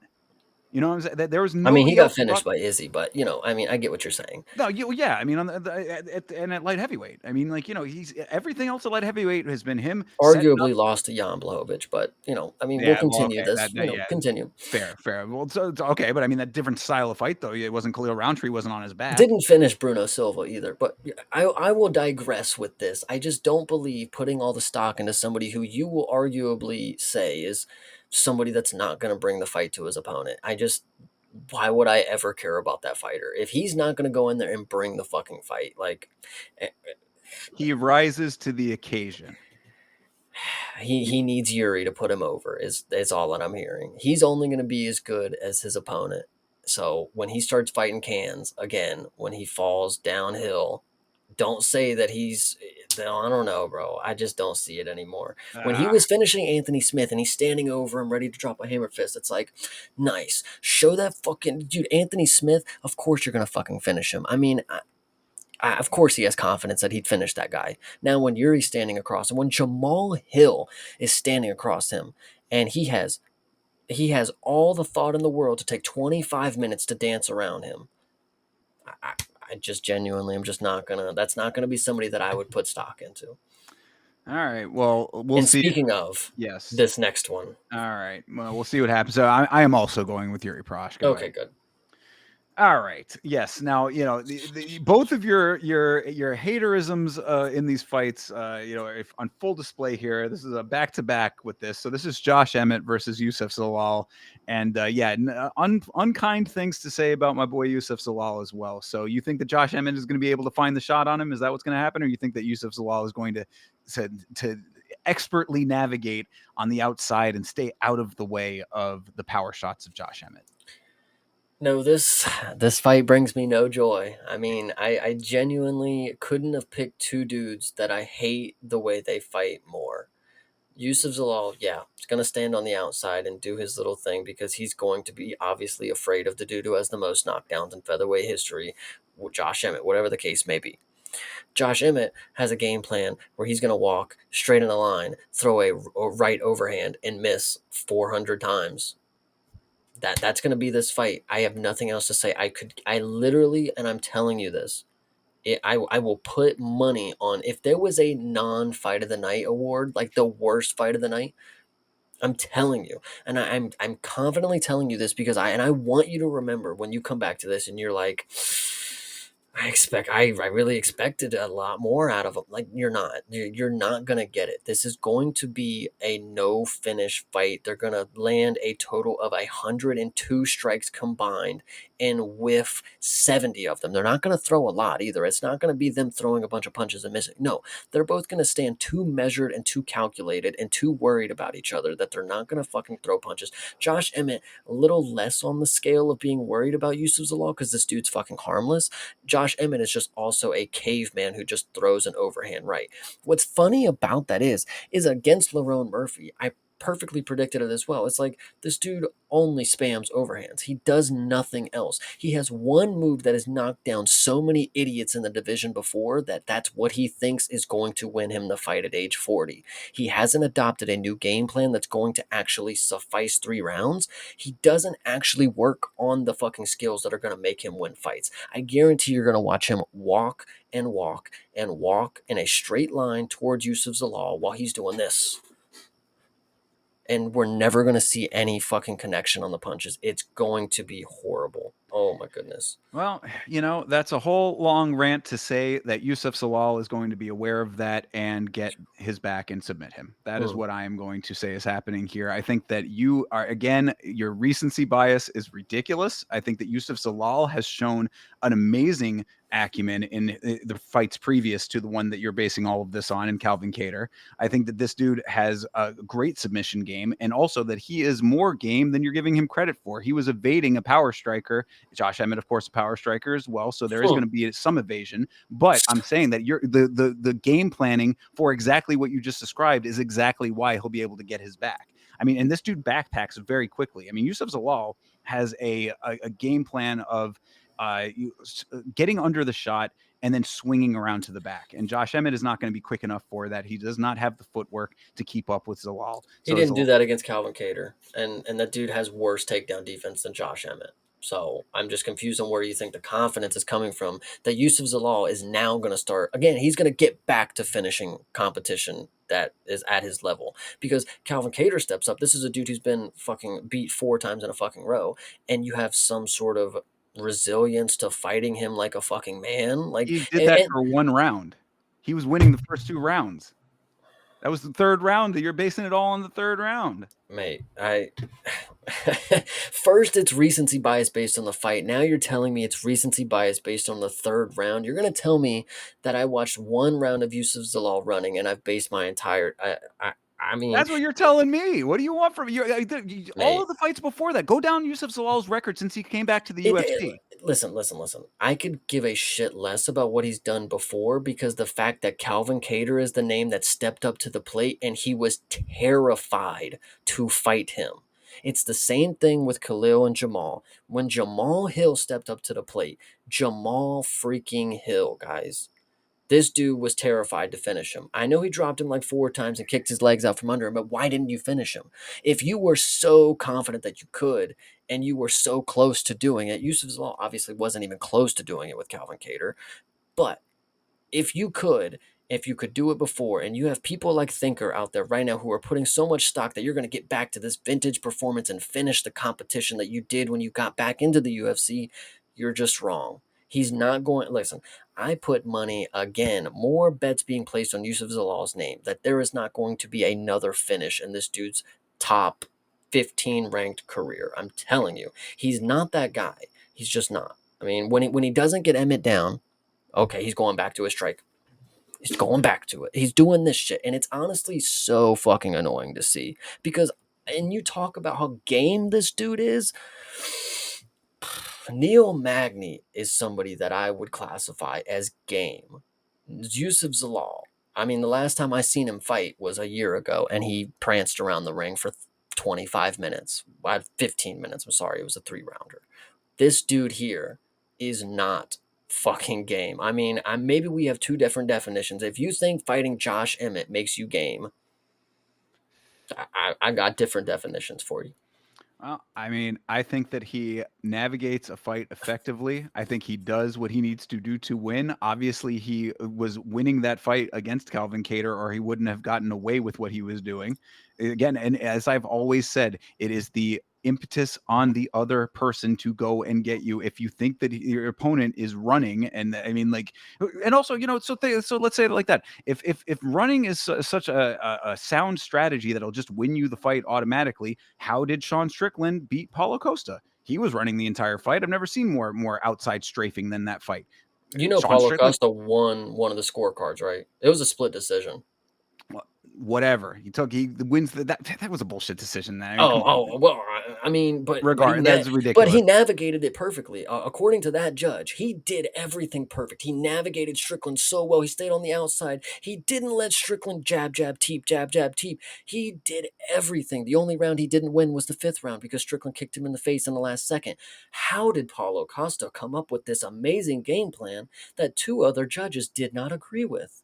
I couldn't tell you why he lost that fight, honestly. The one judge saw him playing 4D chess, and the other 2 actually had brains. I'm just that's what I'm seeing it as Well, because so the point is then that he took the fight to him enough to get the win. So that's what I'm saying. You have to there has to be something for these judges to score. I don't know, bro. He's I winning mean, fights, man. okay. So if from what you said earlier was me basing the third round of a Yusuf Zalal recent fight, so you're telling me those first two rounds, Calvin Kattar did a great job taking the fight to him because Yusuf Zalal he was able to play off of the greatest strength of his opponent when he was able to actually bring the fight to him. Is that what you're telling me? I mean, better than the third. He was gassed by the third. I will murder somebody. This is crazy. All right, I'm dude. chat, you see it. You see it, chat. You chat, I want you to believe that you are witnessing what happens when you ask somebody when a fighter is running away the entire time, how could they win the fight? And they will tell you that's just how it is. I don't know, man. I just Floyd Mayweather is an undefeated boxer who has that exact style and has done everything that he needs to do to get his wins with exactly what you're talking about right now. Get out of the way of getting hit when you can. That's all you got to do. And there's That's a how you win a reason fight. that nobody's watching boxing, mate, is because Floyd Mayweather didn't move the fucking needle enough for people to say boxing is gonna carry on greatness past this. People are gonna watch Floyd Mayweather and they're gonna sell out fucking arenas with this fucking style. Like, no, it just doesn't fucking happen. Like, and even people who watch boxing, like, bro, Floyd Mayweather, sure, you cannot get touched all you want, but like, bro, this is MMA and we're entertaining here. I would much rather watch two people in MMA And there's decisively strike so just rather call it what than it is one then. person. Then you just nailed it, bro. Just call it what it is. You don't like it. It doesn't I matter that's you're you entitled to your just opinion. You just listen. don't like the style. It's fine that you don't like it. But don't try to Everybody make in it the like it is. chat, everybody in the chat, please confirm that Thinker just compared Yusuf Zalal to Floyd fucking Mayweather. I, I stand by it. I stand by it. Absolutely, I do. Absolutely, and same with Khalil versus Jamal. When you don't, if your opponent is not engaging, you don't need to. It is not your, as I've always said about this, it is not your job to get yourself into situations that can get you harmed. If you are winning the fight, you're winning the fight. Do what you need to do to win the fight. You might not like it as the fan, but we see that same thing with the fucking with Pitbull and Dan Ige. You win in the fight. Yeah. Did we like it? No. It is what it is, bro. You do what you need to do to win the fight. What is going to get you the victory? You can be Yikes. and you can be salty about it. I that's just yikes, man. That's just really yikes that you would prefer to argue that I never Yusuf said I Zalal is prefer it. I'd say I understand why he wins. I, I I get and why he's going to win this one. I think he's going to go out there no, and get no. his back and take him That's down no, and no, no, submit no, him. no. What I'm not understanding, it's not about how he wins. No, I mean he won. I mean he won. I mean Calvin Kattar did not touch him because he did not want to get touched by him. Sure, he won the fight. Sure, I'll give you that one. What does it win my experience? Does it win my fandom? Does it win me wanting to watch this dude more? No. Why would he be on the main event of this card? I mean, that's just I mean, and why does he win an opinion like yours to say things like this about him? I genuinely just don't fucking get it because it, I just don't He's in know, the man. because I just don't know. he's in the same camp as Bilal As and Floyd fucking Mayweather, I mean, yeah, that's a different story. But I mean, like but my point is when it comes to MMA is that yeah, you have to work a little bit harder. You have to get more wins. Because yeah, your style is not going to be as fan friendly. But like Bilal did it. Bilal made it work. No, bro, Bilal is the most memed fighter of all time. Had to work doubly hard to get himself to where he did. And what did he do? He went out, continued to get wins, got himself a belt. So that's what I'm saying, man. You can love it, hate it, feel however you want to feel about it. If he's getting the wins, again, it is not his job to put his face in front of his opponent's fist. Get your hits, get out of the way of getting hit, and win the fight. That's what you got to do. And fans like you can be angry about it all the way to his belt. I his belt. I'm cute. All right. I remember. Carlos Ulberg is doing the Listen, same fucking thing. listen. eh, He stood his ground. Listen, we said the same thing about Lerone. You asked me why I liked Lerone and I didn't like Zalal. Exhibit A, he did a spinning elbow and cracked the fuck out of his opponent who walked in like an idiot. What is going to happen when Josh Emmett walks in like an idiot on Yusuf Zalal? He's not going to stand his base and knock this dude out. He's just not.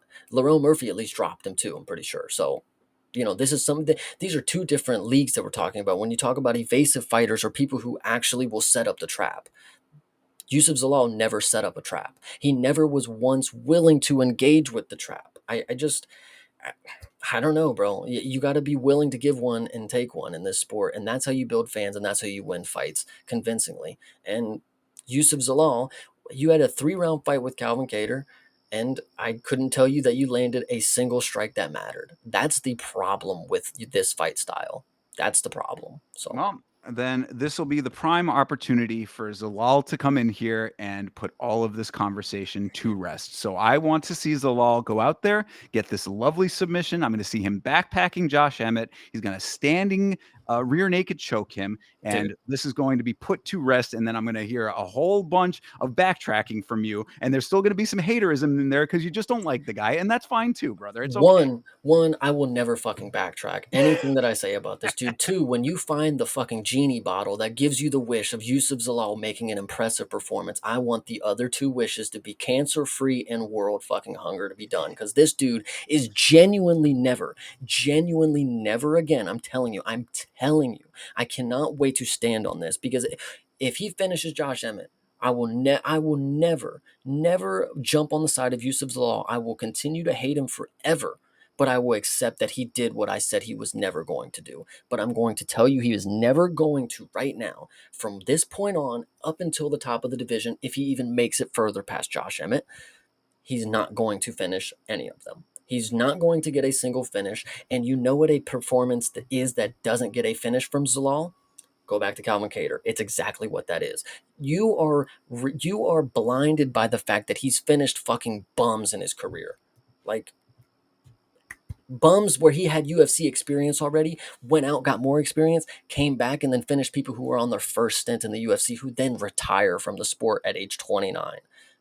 That doesn't make me think this dude's a fucking champ soon, especially when the first type of person that is a dog that'll actually fight him comes up and he evades the dog fight.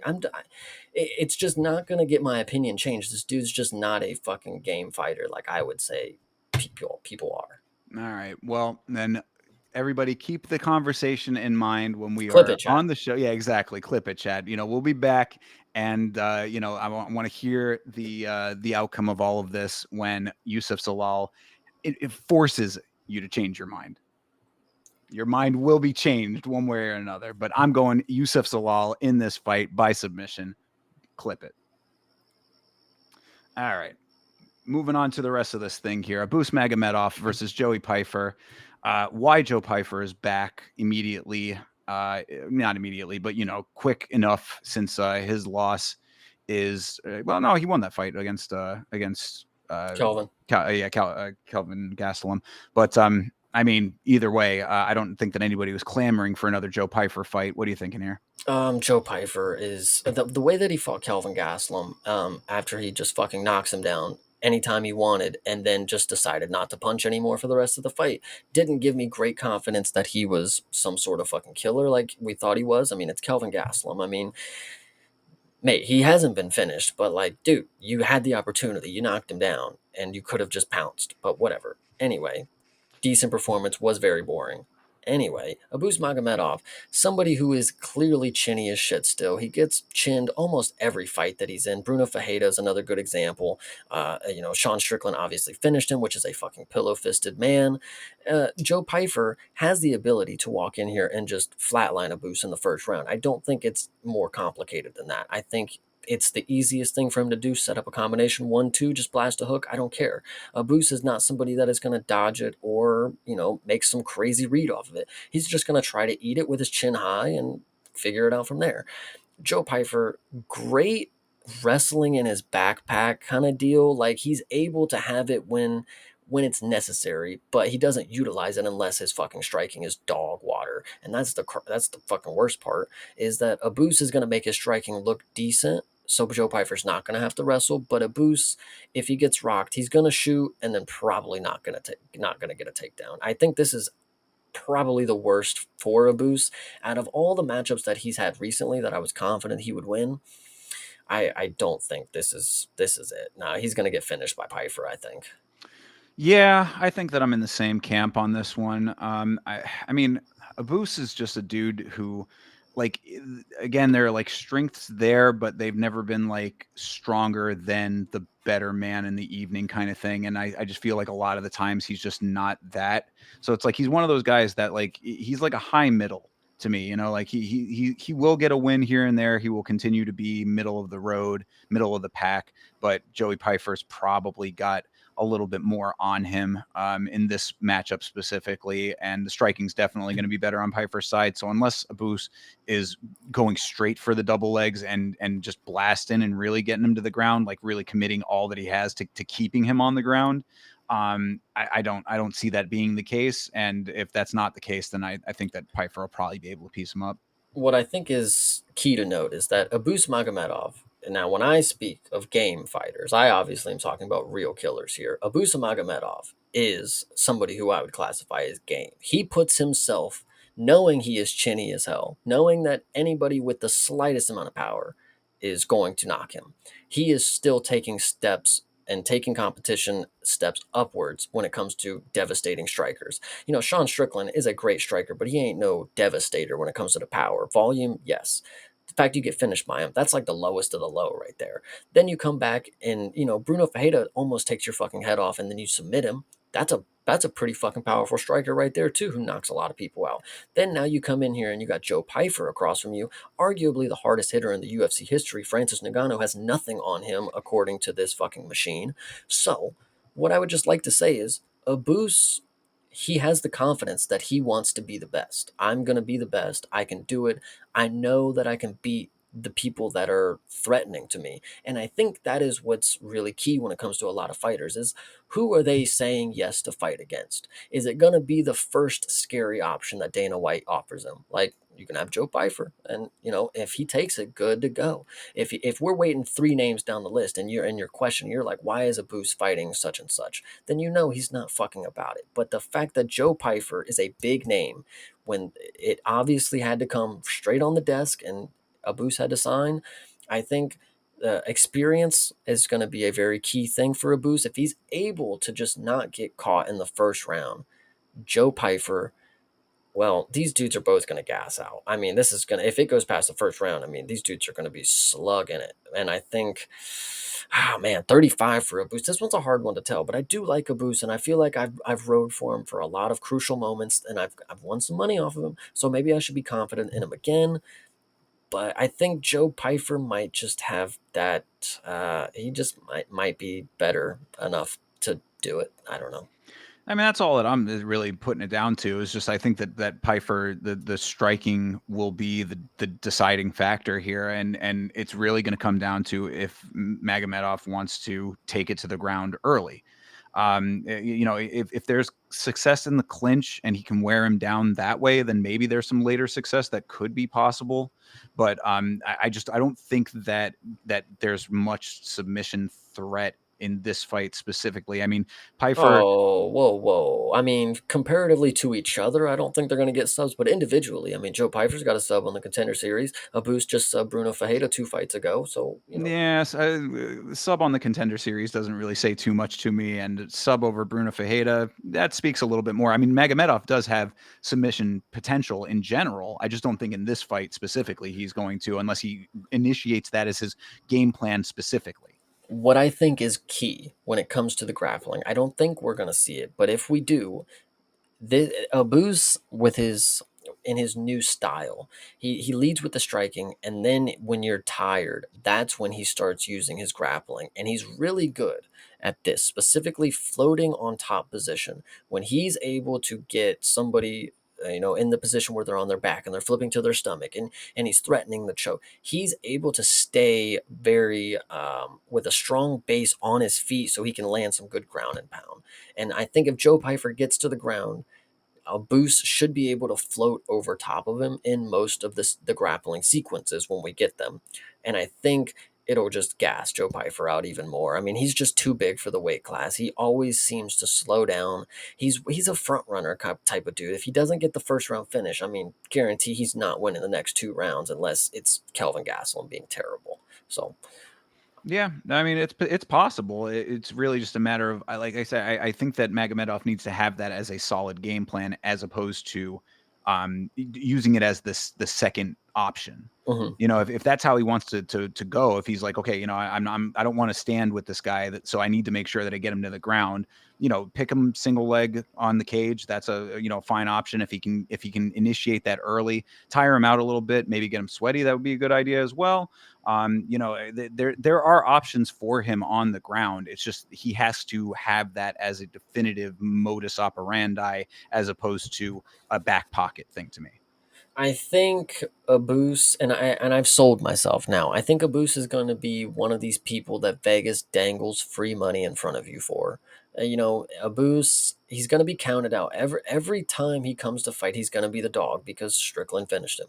Because Sean Strickland finished him, nobody's ever going to respect him. Nobody's ever going to put money on him. Probably got something to do with him being, you know, representative of Germany. You know, not many people want to be caught betting on the German guy. You know, whatever you want to say. I don't know. This guy here, another good dog. I think he's got the Meli Costa syndrome, where Vegas just wants him to be free money for people who pay attention. And Abus has the possibility to upset here, and I think I'm going to go for it.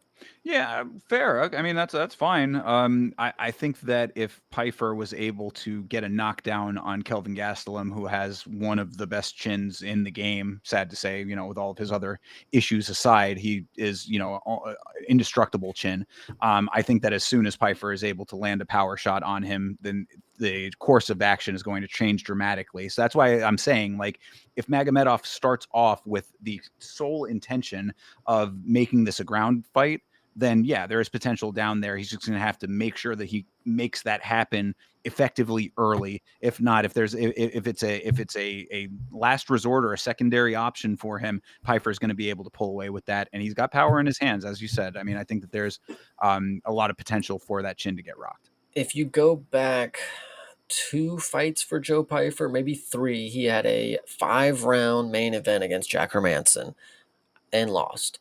Um, I think Jack Hermanson is pretty similar skill set to what Abus potentially could have. I mean, he's got striking, he's got grappling, he's got a mixed bag of things.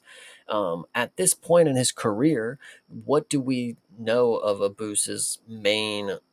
What is his main attribute? Is he going to come out here and try to strike with Joe Pfeiffer, or is he actually going to rely on his grappling more? His name is Magomedov, man. It's kind of there, you know. If he starts Yeah. grappling 100% of the time, who's going to blame him? Oh So, yeah, no, I wouldn't be mad at it. I think that is where the win lies in this fight. Don't make it a firefight. If he mhm. comes out and does that, then I think that Magomedov can take this win. I just, you know, every round starts on the feet, so for that, you know, with the power that Pfeiffer has in the hands, I'm thinking that he's going to land the shot. So it's really, I mean, that's, you know, it's pick your you know, choose your own path on that in that regard, in my opinion, because it's like, yeah, the potential is definitely there for him to make this a very clinch, very grapple heavy fight. And if Yeah, he wants to do that, then, you know, by all means, this would be one that he certainly can take. 100%. All right. And Yeah. into some much more fun things here. Teba Gautier versus Ozzy Diaz. Good Lord, this is a So slaughter waiting you to happen. obviously didn't hear this fight is off. Oh, is it? Oh, they left it on here. That sucks. Yeah, just a couple hours ago, Ozzy Diaz pulled out. What I think is really funny about him pulling out and Ateba Gutierrez needing a replacement or whatever is like they didn't just scrap it. It's like, no, we're looking. Don't worry, guy. We're gonna find something for him to fight. I mean, it Right. could be an alligator. I don't care. Get him in there to fight something because the fans are here for Gutierrez. And Ozzy Diaz pulling out, little uncharacteristic for somebody who I think is, listen, talk about game fighters. This dude's a little game, but because he gets his ass whooped and he's okay with that. But him pulling out, kind of sucks. Where's Torres Finney when you need him? I don't know, bro. This one pulling out, we'll see if they figure it out, but I don't think they will. I might have missed it. You said that there was a reason, or they didn't give a reason. Just sick or Yeah, okay. you Just one know. of those kinds of deals. All right. Well, I do hope that they rebook somebody for a Teba Gautier because that's, I mean, this guy is a natural killer for real, and I would have loved to have seen him take Ozzy Diaz's head off, but All right, um, maybe Junior Taffa's feeling a little better. and there you go. That'd be a fine option. Yeah, there's I mean, you know, middleweight, there's plenty of options. So hopefully somebody steps up. Maybe it is Torres Finney. That would be There we crazy. go. Yeah, But true. yeah. All right. Unfortunate there. I guess we got to move on then. Hopefully they rebook Gautier. Facts. All right, Edmund Shabazian versus Andre Muniz. Hey, good lord. All right, what do you think? Shabazian is this dude that gets a lot of knockouts in the first round for some reason. I'm pretty sure, right? That's this guy. Yeah, he also has pretty good ground game as well. But I Okay. mean, he's kind of like one of those dudes that like has a little bit of each, but it only comes out selectively, or he loses in emphatic fashion.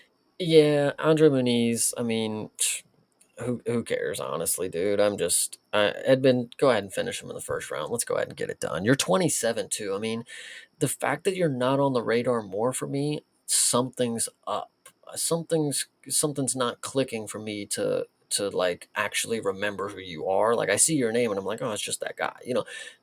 Something's up there. So hopefully you clear it up this fight. And I'm like, well, there he is. There he just finished the fucking old man. Good job. Nah, NPC. Yeah.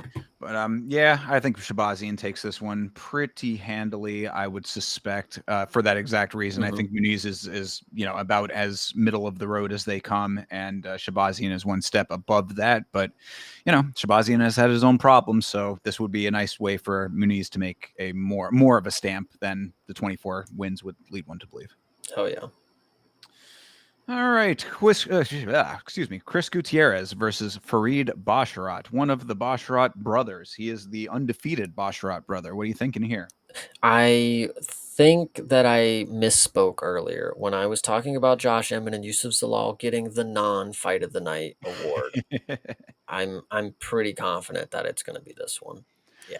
I mean, this is going to be either Gutierrez leg kicks Farid to a boring decision, or Farid actually goes out there and chases the sub. I mean, Farid has been, he's got some subs to his name now. Why the fuck is Chris Gutierrez going down to bantamweight? It wasn't. What the fuck are you doing, dude? Oh, was he fighting light before or featherweight rather? Yeah, he was featherweight before. Yeah. Yeah. Huh. Well, I don't know. I mean, new challenges perhaps. Yeah, I think so. I mean, the weight says 46, and I feel like 45 is what I remember, but I could be wrong. But either way, this fight, Basharat, bro. I mean, these are another set of brothers that have a lot of hype from the region that they're shoving the idea down our throat that they're all going to be really, really good. The Bonfim brothers are another example. They're not very good. Basharat bros. I've seen the other one get knocked out like just recently by Ricky Simone. So this one, not sold on him very much. I mean, generally when it comes to siblings in the sport, there's always one that is the standout of the two. So I want to believe that if Farid is the standout brother, then maybe he brings this fight a little bit more to Gutierrez than other people who allow Gutierrez just to kick his way to victory will do. This is the exact type of fight where, you have a definitive game plan from one person and all you need to do is get around that. So fucking, I hope that he watched tape. That's all that I Mhm. can say about it. Good lord, dude. I mean, there's nobody who telegraphs their style more than Chris Gutierrez. So go in there and negate his style. That's all that he has to do to make this an effective win. I mean, Gutierrez, I guess if he is dropping down, maybe there's some power there that could be a problem for Farid, but if that's going to be all even and not the case as far as if we're talking straight all across the board as far as stats go, then I think that Farid just needs to get around the kicks. I mean, that's all you got to do. Yeah, I don't care what way you're gonna beat Chris Gutierrez, but I would really hope you do because if you are some stud, if you are touted to be some stud eventually, Chris Gutierrez is not a hard task. So Yeah, I mean that's exactly it. I mean this is the exact type of fight that you need to be able to win in order to ascend to any kind of next level in this sport for sure. hell yeah. So yeah, I'm gonna put some faith in Farid to be able to do that. All right, Daniel Santos versus Jusang Yu. This is not Jiu-Jitsu. This is the other Yu.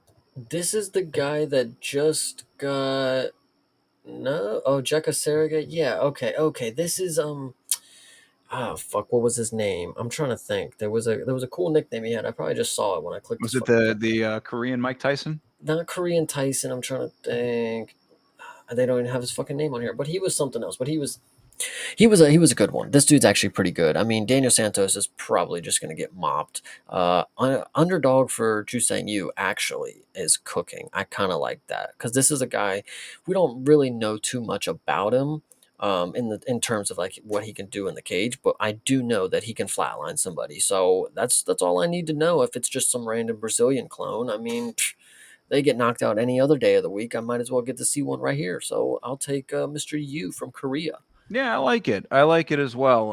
Santos, and kind of middle of the road talent as far as I'm concerned. I mean, there have been some standout moments. I want to say I'm trying to like think of them off the top of my head, and it's not. Korean Zombie Junior. There it is. Yes. Gotcha, His gotcha. coach Okay. is Korean Zombie. Thank you very much, Hydra. Yeah, so he was the one. Yeah, I remember that because when he got his last win, he was given all the praise to the zombie, and I was like, yes, good deal.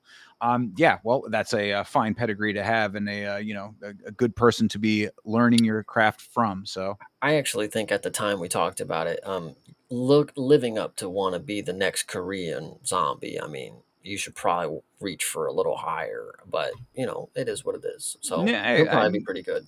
as far as Korea goes, though, I mean that is like legendary status over True. there. True. So Fair. and really one of the greatest representatives of that country in this sport. So yeah, he could certainly surpass that going forward, but a fine starting point, I guess you could say. Hell yeah.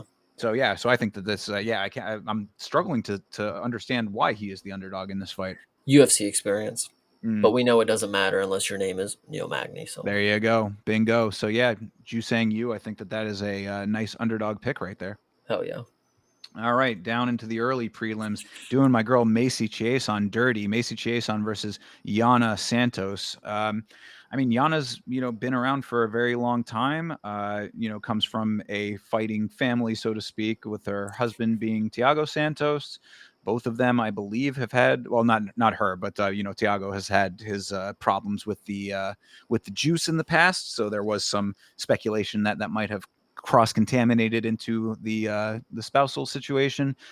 Macy Chase is somebody who I was very high on for a time, and I think it is very unfortunate that she has backslid here. To be on the early prelims is a little bit of a, dirty move, but she's going up against Gianna Santos, who's a veteran, but also still a pretty goddamn good one. Yeah, so here's what I'm thinking for this fight. I don't know if you remember the conversation about what we had with Macy Chason's last fight. I said it definitely appeared to me something was off. She was injured. She got finished real early. It just didn't look like she was there. It didn't look like Macy Chasson that I have seen before. And and I think I was right. I think her being injured and still continuing on with the fight. I think that is what has happened because there was another big pullout on that card. So it was like a I'm saving the show at this point kind of deal. And I feel like she felt obligated for that because the UFC normally takes care of their fighters who do stuff like that. And here we are. I think this is the perfect example. She gets a fight on the prelims of a pay per view. It's on a pay per view. Who cares?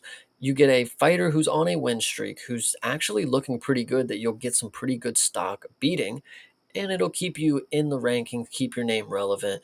Yana Santos is somebody who, when I first saw her fight, I said, wow, this prospect is going to be fucking good. But then I realized she's fucking old, so she's on her way out. I mean, it just has to happen. Meishi Saison, still 34, not necessarily, a spring chicken to fucking Yana Santos, but in the midst of a middling career rather than the exiting of a career, in my opinion. So I think Macy, I mean, she played her cards right by taking her last fight injured, in my opinion, and I think it's paying off for her. Oh, did we just lose connection? Everybody who's still here listening, Thinker is frozen right now. I think I'm reconnecting or something's happening. But if you didn't know, Yana Santos is decent. Macy Chase on probably gonna win the fucking fight, and that's just my opinion. Hydra, you're still commenting, so maybe I'm still live. Maybe this is Thinker having these issues. Either way, we can continue on. So, going down to the fight below that, I know I'm not going to be able to update it on the screen, guys. Don't be mad. Below that, we have Patchy Mix and Jakob. I've got Chase No Thinker. Okay, Hydra, thank you. Thank you for letting me know that it's not my internet because it would make me crash out right now. It would make me crash the fuck out. I think the chat just like refreshed. Something just happened. Oh, it just kicked him all the way out. Okay, well, no more thinker, guys. Chases stay good. All right, we're gonna finish this bad boy out. Patchy Mix and Jakob Willax. Can I put the thing on the screen now? Share screen. I think I can do it. I think I can do it. I think I can do it. Oh, Hey, Thinker is back on his phone. Hell yeah, I can kind of hear you a little bit. I'm just how do I get this? Oh, maybe I can't actually put it on the screen. If everybody's watching it right now, you can see Thinker's face on the screen, frozen in time. This is hilarious. This is the funniest thing I've ever seen. We got to continue with the fights. We got to continue with the fights. Okay, so we got, I'm going to say it for the fourth time again. Let's start the party, bro. Okay, anyway, Patchy Mix, Jakob Willax. We probably shouldn't be taking Patchy Mix because he's not very good. We realized that in his last fight after he wanted to be calling out Sugar Sean O'Malley and then had to have the worst striking performance that we've ever seen. Here we go. We got Thinker again. Thinker again. Hey, you're back? Is it you're still the connection's so bad. I can't hear you at all. Cranky face Thinker, literally. New Discord sticker, literally. He's still cutting in and out. God, the internet over there is bad. Patchy Mix, Willax. Does anybody know anything about our friend from Poland? I don't. I know Patchy Mix is not necessarily the guy that I want to be putting money on. Um, this is the guy that I'd be putting money on right here. This guy right here. If I had to put money on anything right here, it'd be that guy. Anyway, Patchy Mix, very boring. Not going to offer anything. You guys know the fucking deal. We know we don't like this guy. We do not take Patchy Mix in a fight. He's boring. We are fading Bellator bums for life. Anyway, Patchy has got to have some talent, right? Oh, God damn it, Hydra, you're making good points. Like, surely there's something right there. Surely he was the Bellator champ. He was the KSW champ. Surely he's good in some regard. It was a short notice bout against Pitbull or whoever the fuck it was. I don't know who the fuck it was. Danny or some shit like that. Either way, we're done talking about him. Next, we got Punahele Soriano versus Nicolau Veretinikov. Now, Veretinikov sucks, but he beat Francisco Prado. So what does that tell you? He's not very good. Punahele is also not very good, but I believe that his UFC experience is going to weather the storm for him, and he's going to be able to take this fight to decision. And throughout that fight, Nicolau Veretinikov is going to slowly and surely look more and more shit as the time goes on. First round, he might look decent. He actually does a lot of retarded shit in the fights. He looks goofy when he does them, and it's not the best thing that you've ever seen. And we got Thinker trying to join back again, and then yeah, he's just gonna lose over the course of 3 rounds. I don't think we're gonna get a finish here. Punahele Soriano is not the guy that I'd be putting stock in to finish, but that is what it is, you know. So yeah, fuck that one. And actually, what's really funny here is if you go into this next fight, you have Ramiz Brahimaz versus Austin Vanderford. Austin Vanderford finished Veretinikov 2 fights ago, and now he's fighting underneath him. Are we serious? Veretinikov got finished on short notice by another short notice guy in Vanderford, and I believe Veretinikov missed weight that fight. I could be wrong. What I would like to say is, going into Brahima and Vanderford, Brahima, oh my god, a plus 230. Whoa. UFC experience is the cage control of the old rule set. Well, you know, yeah, I don't know, dude. This next fight here, this Vanderford and Brahimaj, I mean, Brahimaj as a dog. I mean, guys, I could see the dogs barking all fucking night. So we got Brahimaj, yes. Okay, maybe that's about it. Oh, Jusang Yu, yes. Abus, yes. Oh, Alex. Ooh, Alex, yeah. Oh, okay. Well, anyway. Brahimaj is a very powerful striker, and he does have submission game. I thought this dude was gonna, knock people's heads off, but he's a submission guy, and he knows grappling, and he's good at it. And the way that he submitted Billy Goff on the ref's cam was pretty legit. So, I mean, there's just not much more that I really need to say because I would like to believe that Brahimaj is going to get this one done easily. He's going to beat Vanderford up, but I've counted Vanderford out before. I don't know if I want to do it again. I don't know. I don't know. Brahimaj, let's go. Dogs barking like we're on Feet Finder. You want to see mine? Sorry, that was a joke. But either way, that would be hilarious if when Thinker gets off stream, I put my feet on the fucking camera for you guys. He'd be like, anyway. So first fight of the night, we're gonna go throw it back to Miss Veronica Hardy and a woman named Brogan Walker. She's from Guam, so maybe this is a very common name for females over there. But 9-5 for Veronica Hardy. Oh my god. One guy sucks and the other guy doesn't suck, dude. We're talking about the women here. One girl sucks and the other one hopefully doesn't suck, dude. Veronica Hardy 9-5.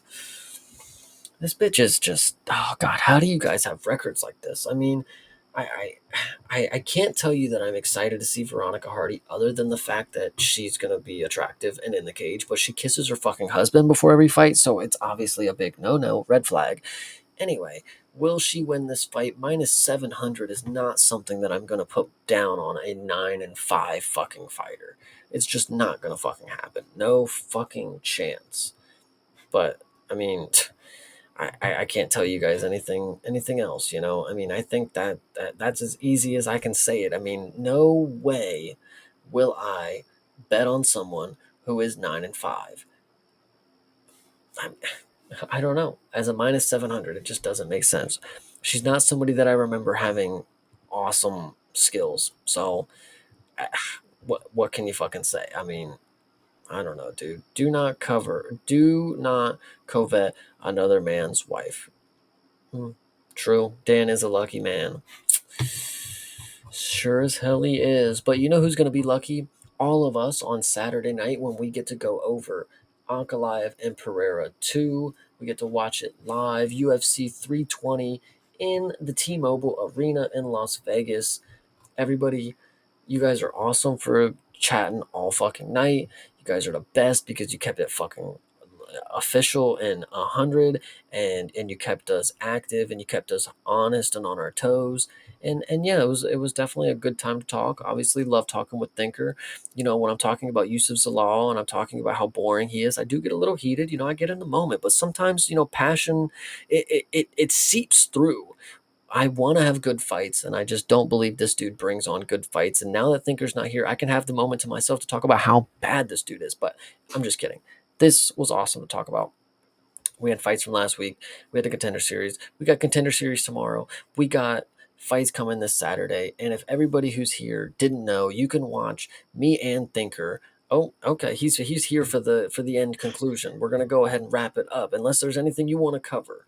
No, We can go back I through. apologize for the internet difficulties on my side. So We thank you very can much, Chase. we can run back through real quick if you want to give your opinion on some. We No, were that's out all at right. Chase on and Santos. Just give your picks at least. Everybody wants your picks. Everybody wants Okay, your well, picks at least. yeah. So I guess when we left off at So Chase on and Santos. so Yeah, actually, yes, let me bring this back Chason up and here. Santos. If you would like to make your pick on that one, go ahead. Sure. I said that for that, I was agreeing with a lot of what you were saying. I thought that Chiason coming back would be a really nice way to get back in the win column here, and I do think that she is better than her last performance would lead one to believe. But the caveat to that is that if she loses to Yana Santos, then there's definitely something wrong with what she's doing, and then something needs to be reevaluated with her because she is someone who I had a lot of stock in the past. So I will go with Meishu Chiason for that one.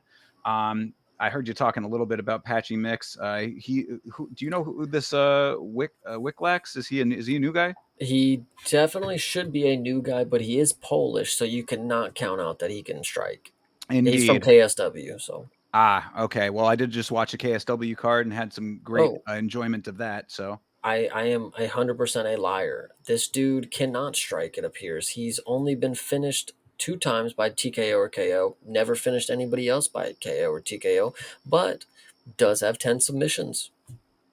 Well, So all right. I mean, Patchy Mix, also a dude who, in the past at least, was decent with his wrestling. So perhaps a good competition there. I want to believe that with the amount of experience that Patchy Mix has, that he can actually get a win against a newcomer to the organization. He himself a newcomer, of course, still.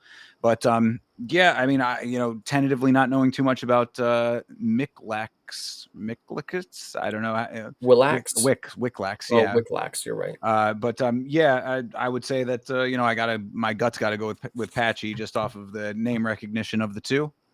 Mm. So Okay. you're going with I think I agree. No, I'm going the Polish guy. yeah, Fuck all right. Patrick. Yeah. I mean, I don't know how good. You're saying that he had a lot of submission wins. He's got 10 submission wins, only submitted once.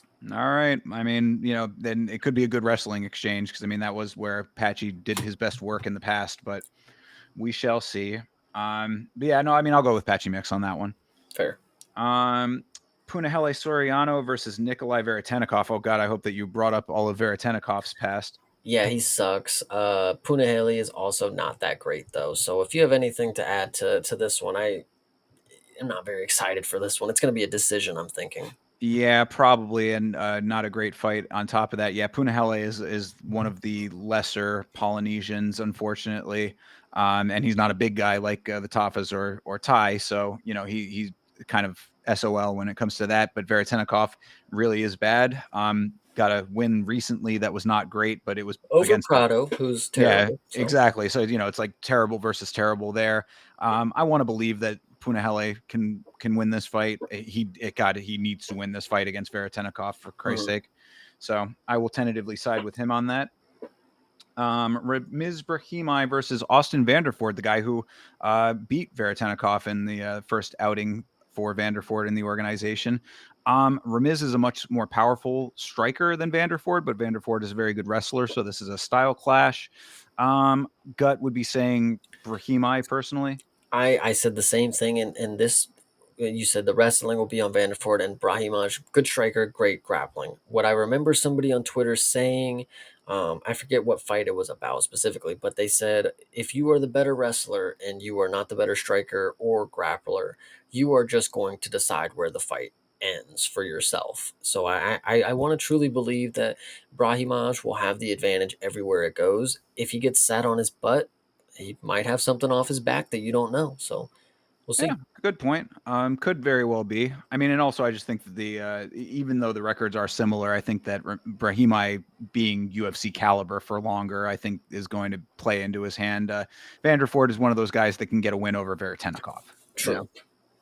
So that would be where my thought process is there. And then finally, yeah, Veronica Hardy versus Brogan Walker. Good Lord, Brogan Walker, the elder states lady in these two, and Veronica Hardy really bad. Minus 700 for a 9-5 woman. Think about that. That is wild work for sure. Um, yeah, I mean, Walker is one that we saw not too long ago. No, no way. Have Yeah, we? yeah, From Guam? yeah, absolutely. That's how I remember for sure. And yeah, I believe that she lost her last one, if I'm not Wow, mistaken. she was on the Ultimate Fighter, actually, by the way. Yeah, absolutely. Yeah, not great there either, if I'm if I recall. So she's just been around for a long time. She's a long time fighter, but I mean, you'd think that she would have been around longer, considering that she's 8-4. But yeah, no, I mean, I guess I got to go with I got to go with Vegas on this one, seeing something in Veronica Hardy that I don't see, but Walker maybe being the upside on this one does not surprise me if it happens because Veronica Hardy is really not great. Yeah, this would be a good. I would just take the over on this and just call it a day. Don't even care who wins. Yeah, that's probably wise. I would agree with that. If I have to pick, I like my dogs. I'll go with Brogan Walker. Why not? Hell yeah. Well, I very much apologize for the internet issues there, out of my control. I'm glad I was able to reconnect for the end here. Thank you, Chase, very much for keeping the show going while I was gone.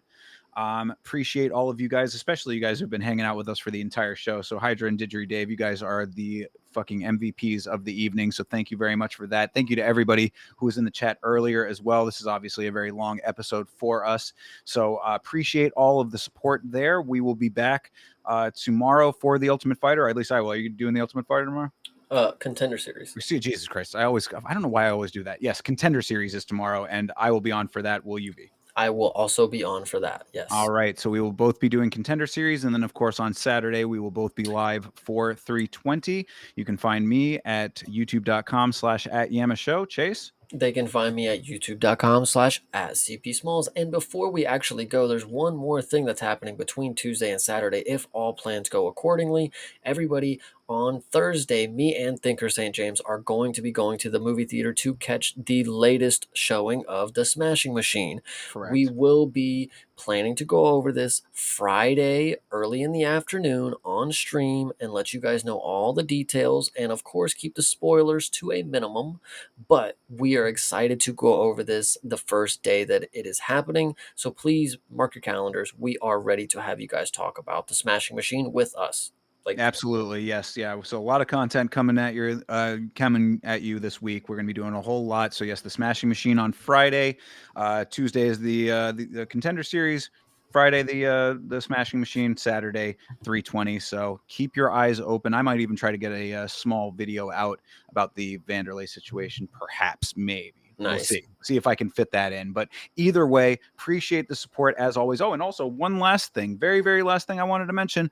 To all of you who supported me with donations for the new headphones have arrived, and I will be doing an unboxing on the stream tomorrow night as well. So Nice. come on around to the Contender Series stream, and you will get to see me unbox and try out my new headphones that were because of the generosity of you, the chat. So I There we appreciate you go. very much for that. So 100%. Yeah, the chat's awesome, man. You guys were literally doing awesome things tonight. Appreciate it. yeah, really appreciate the active chat tonight. So, all right, guys, we will close this one out. Thank you very much for hanging. Have a great rest of your night, a great rest of your week, and as always, fight on.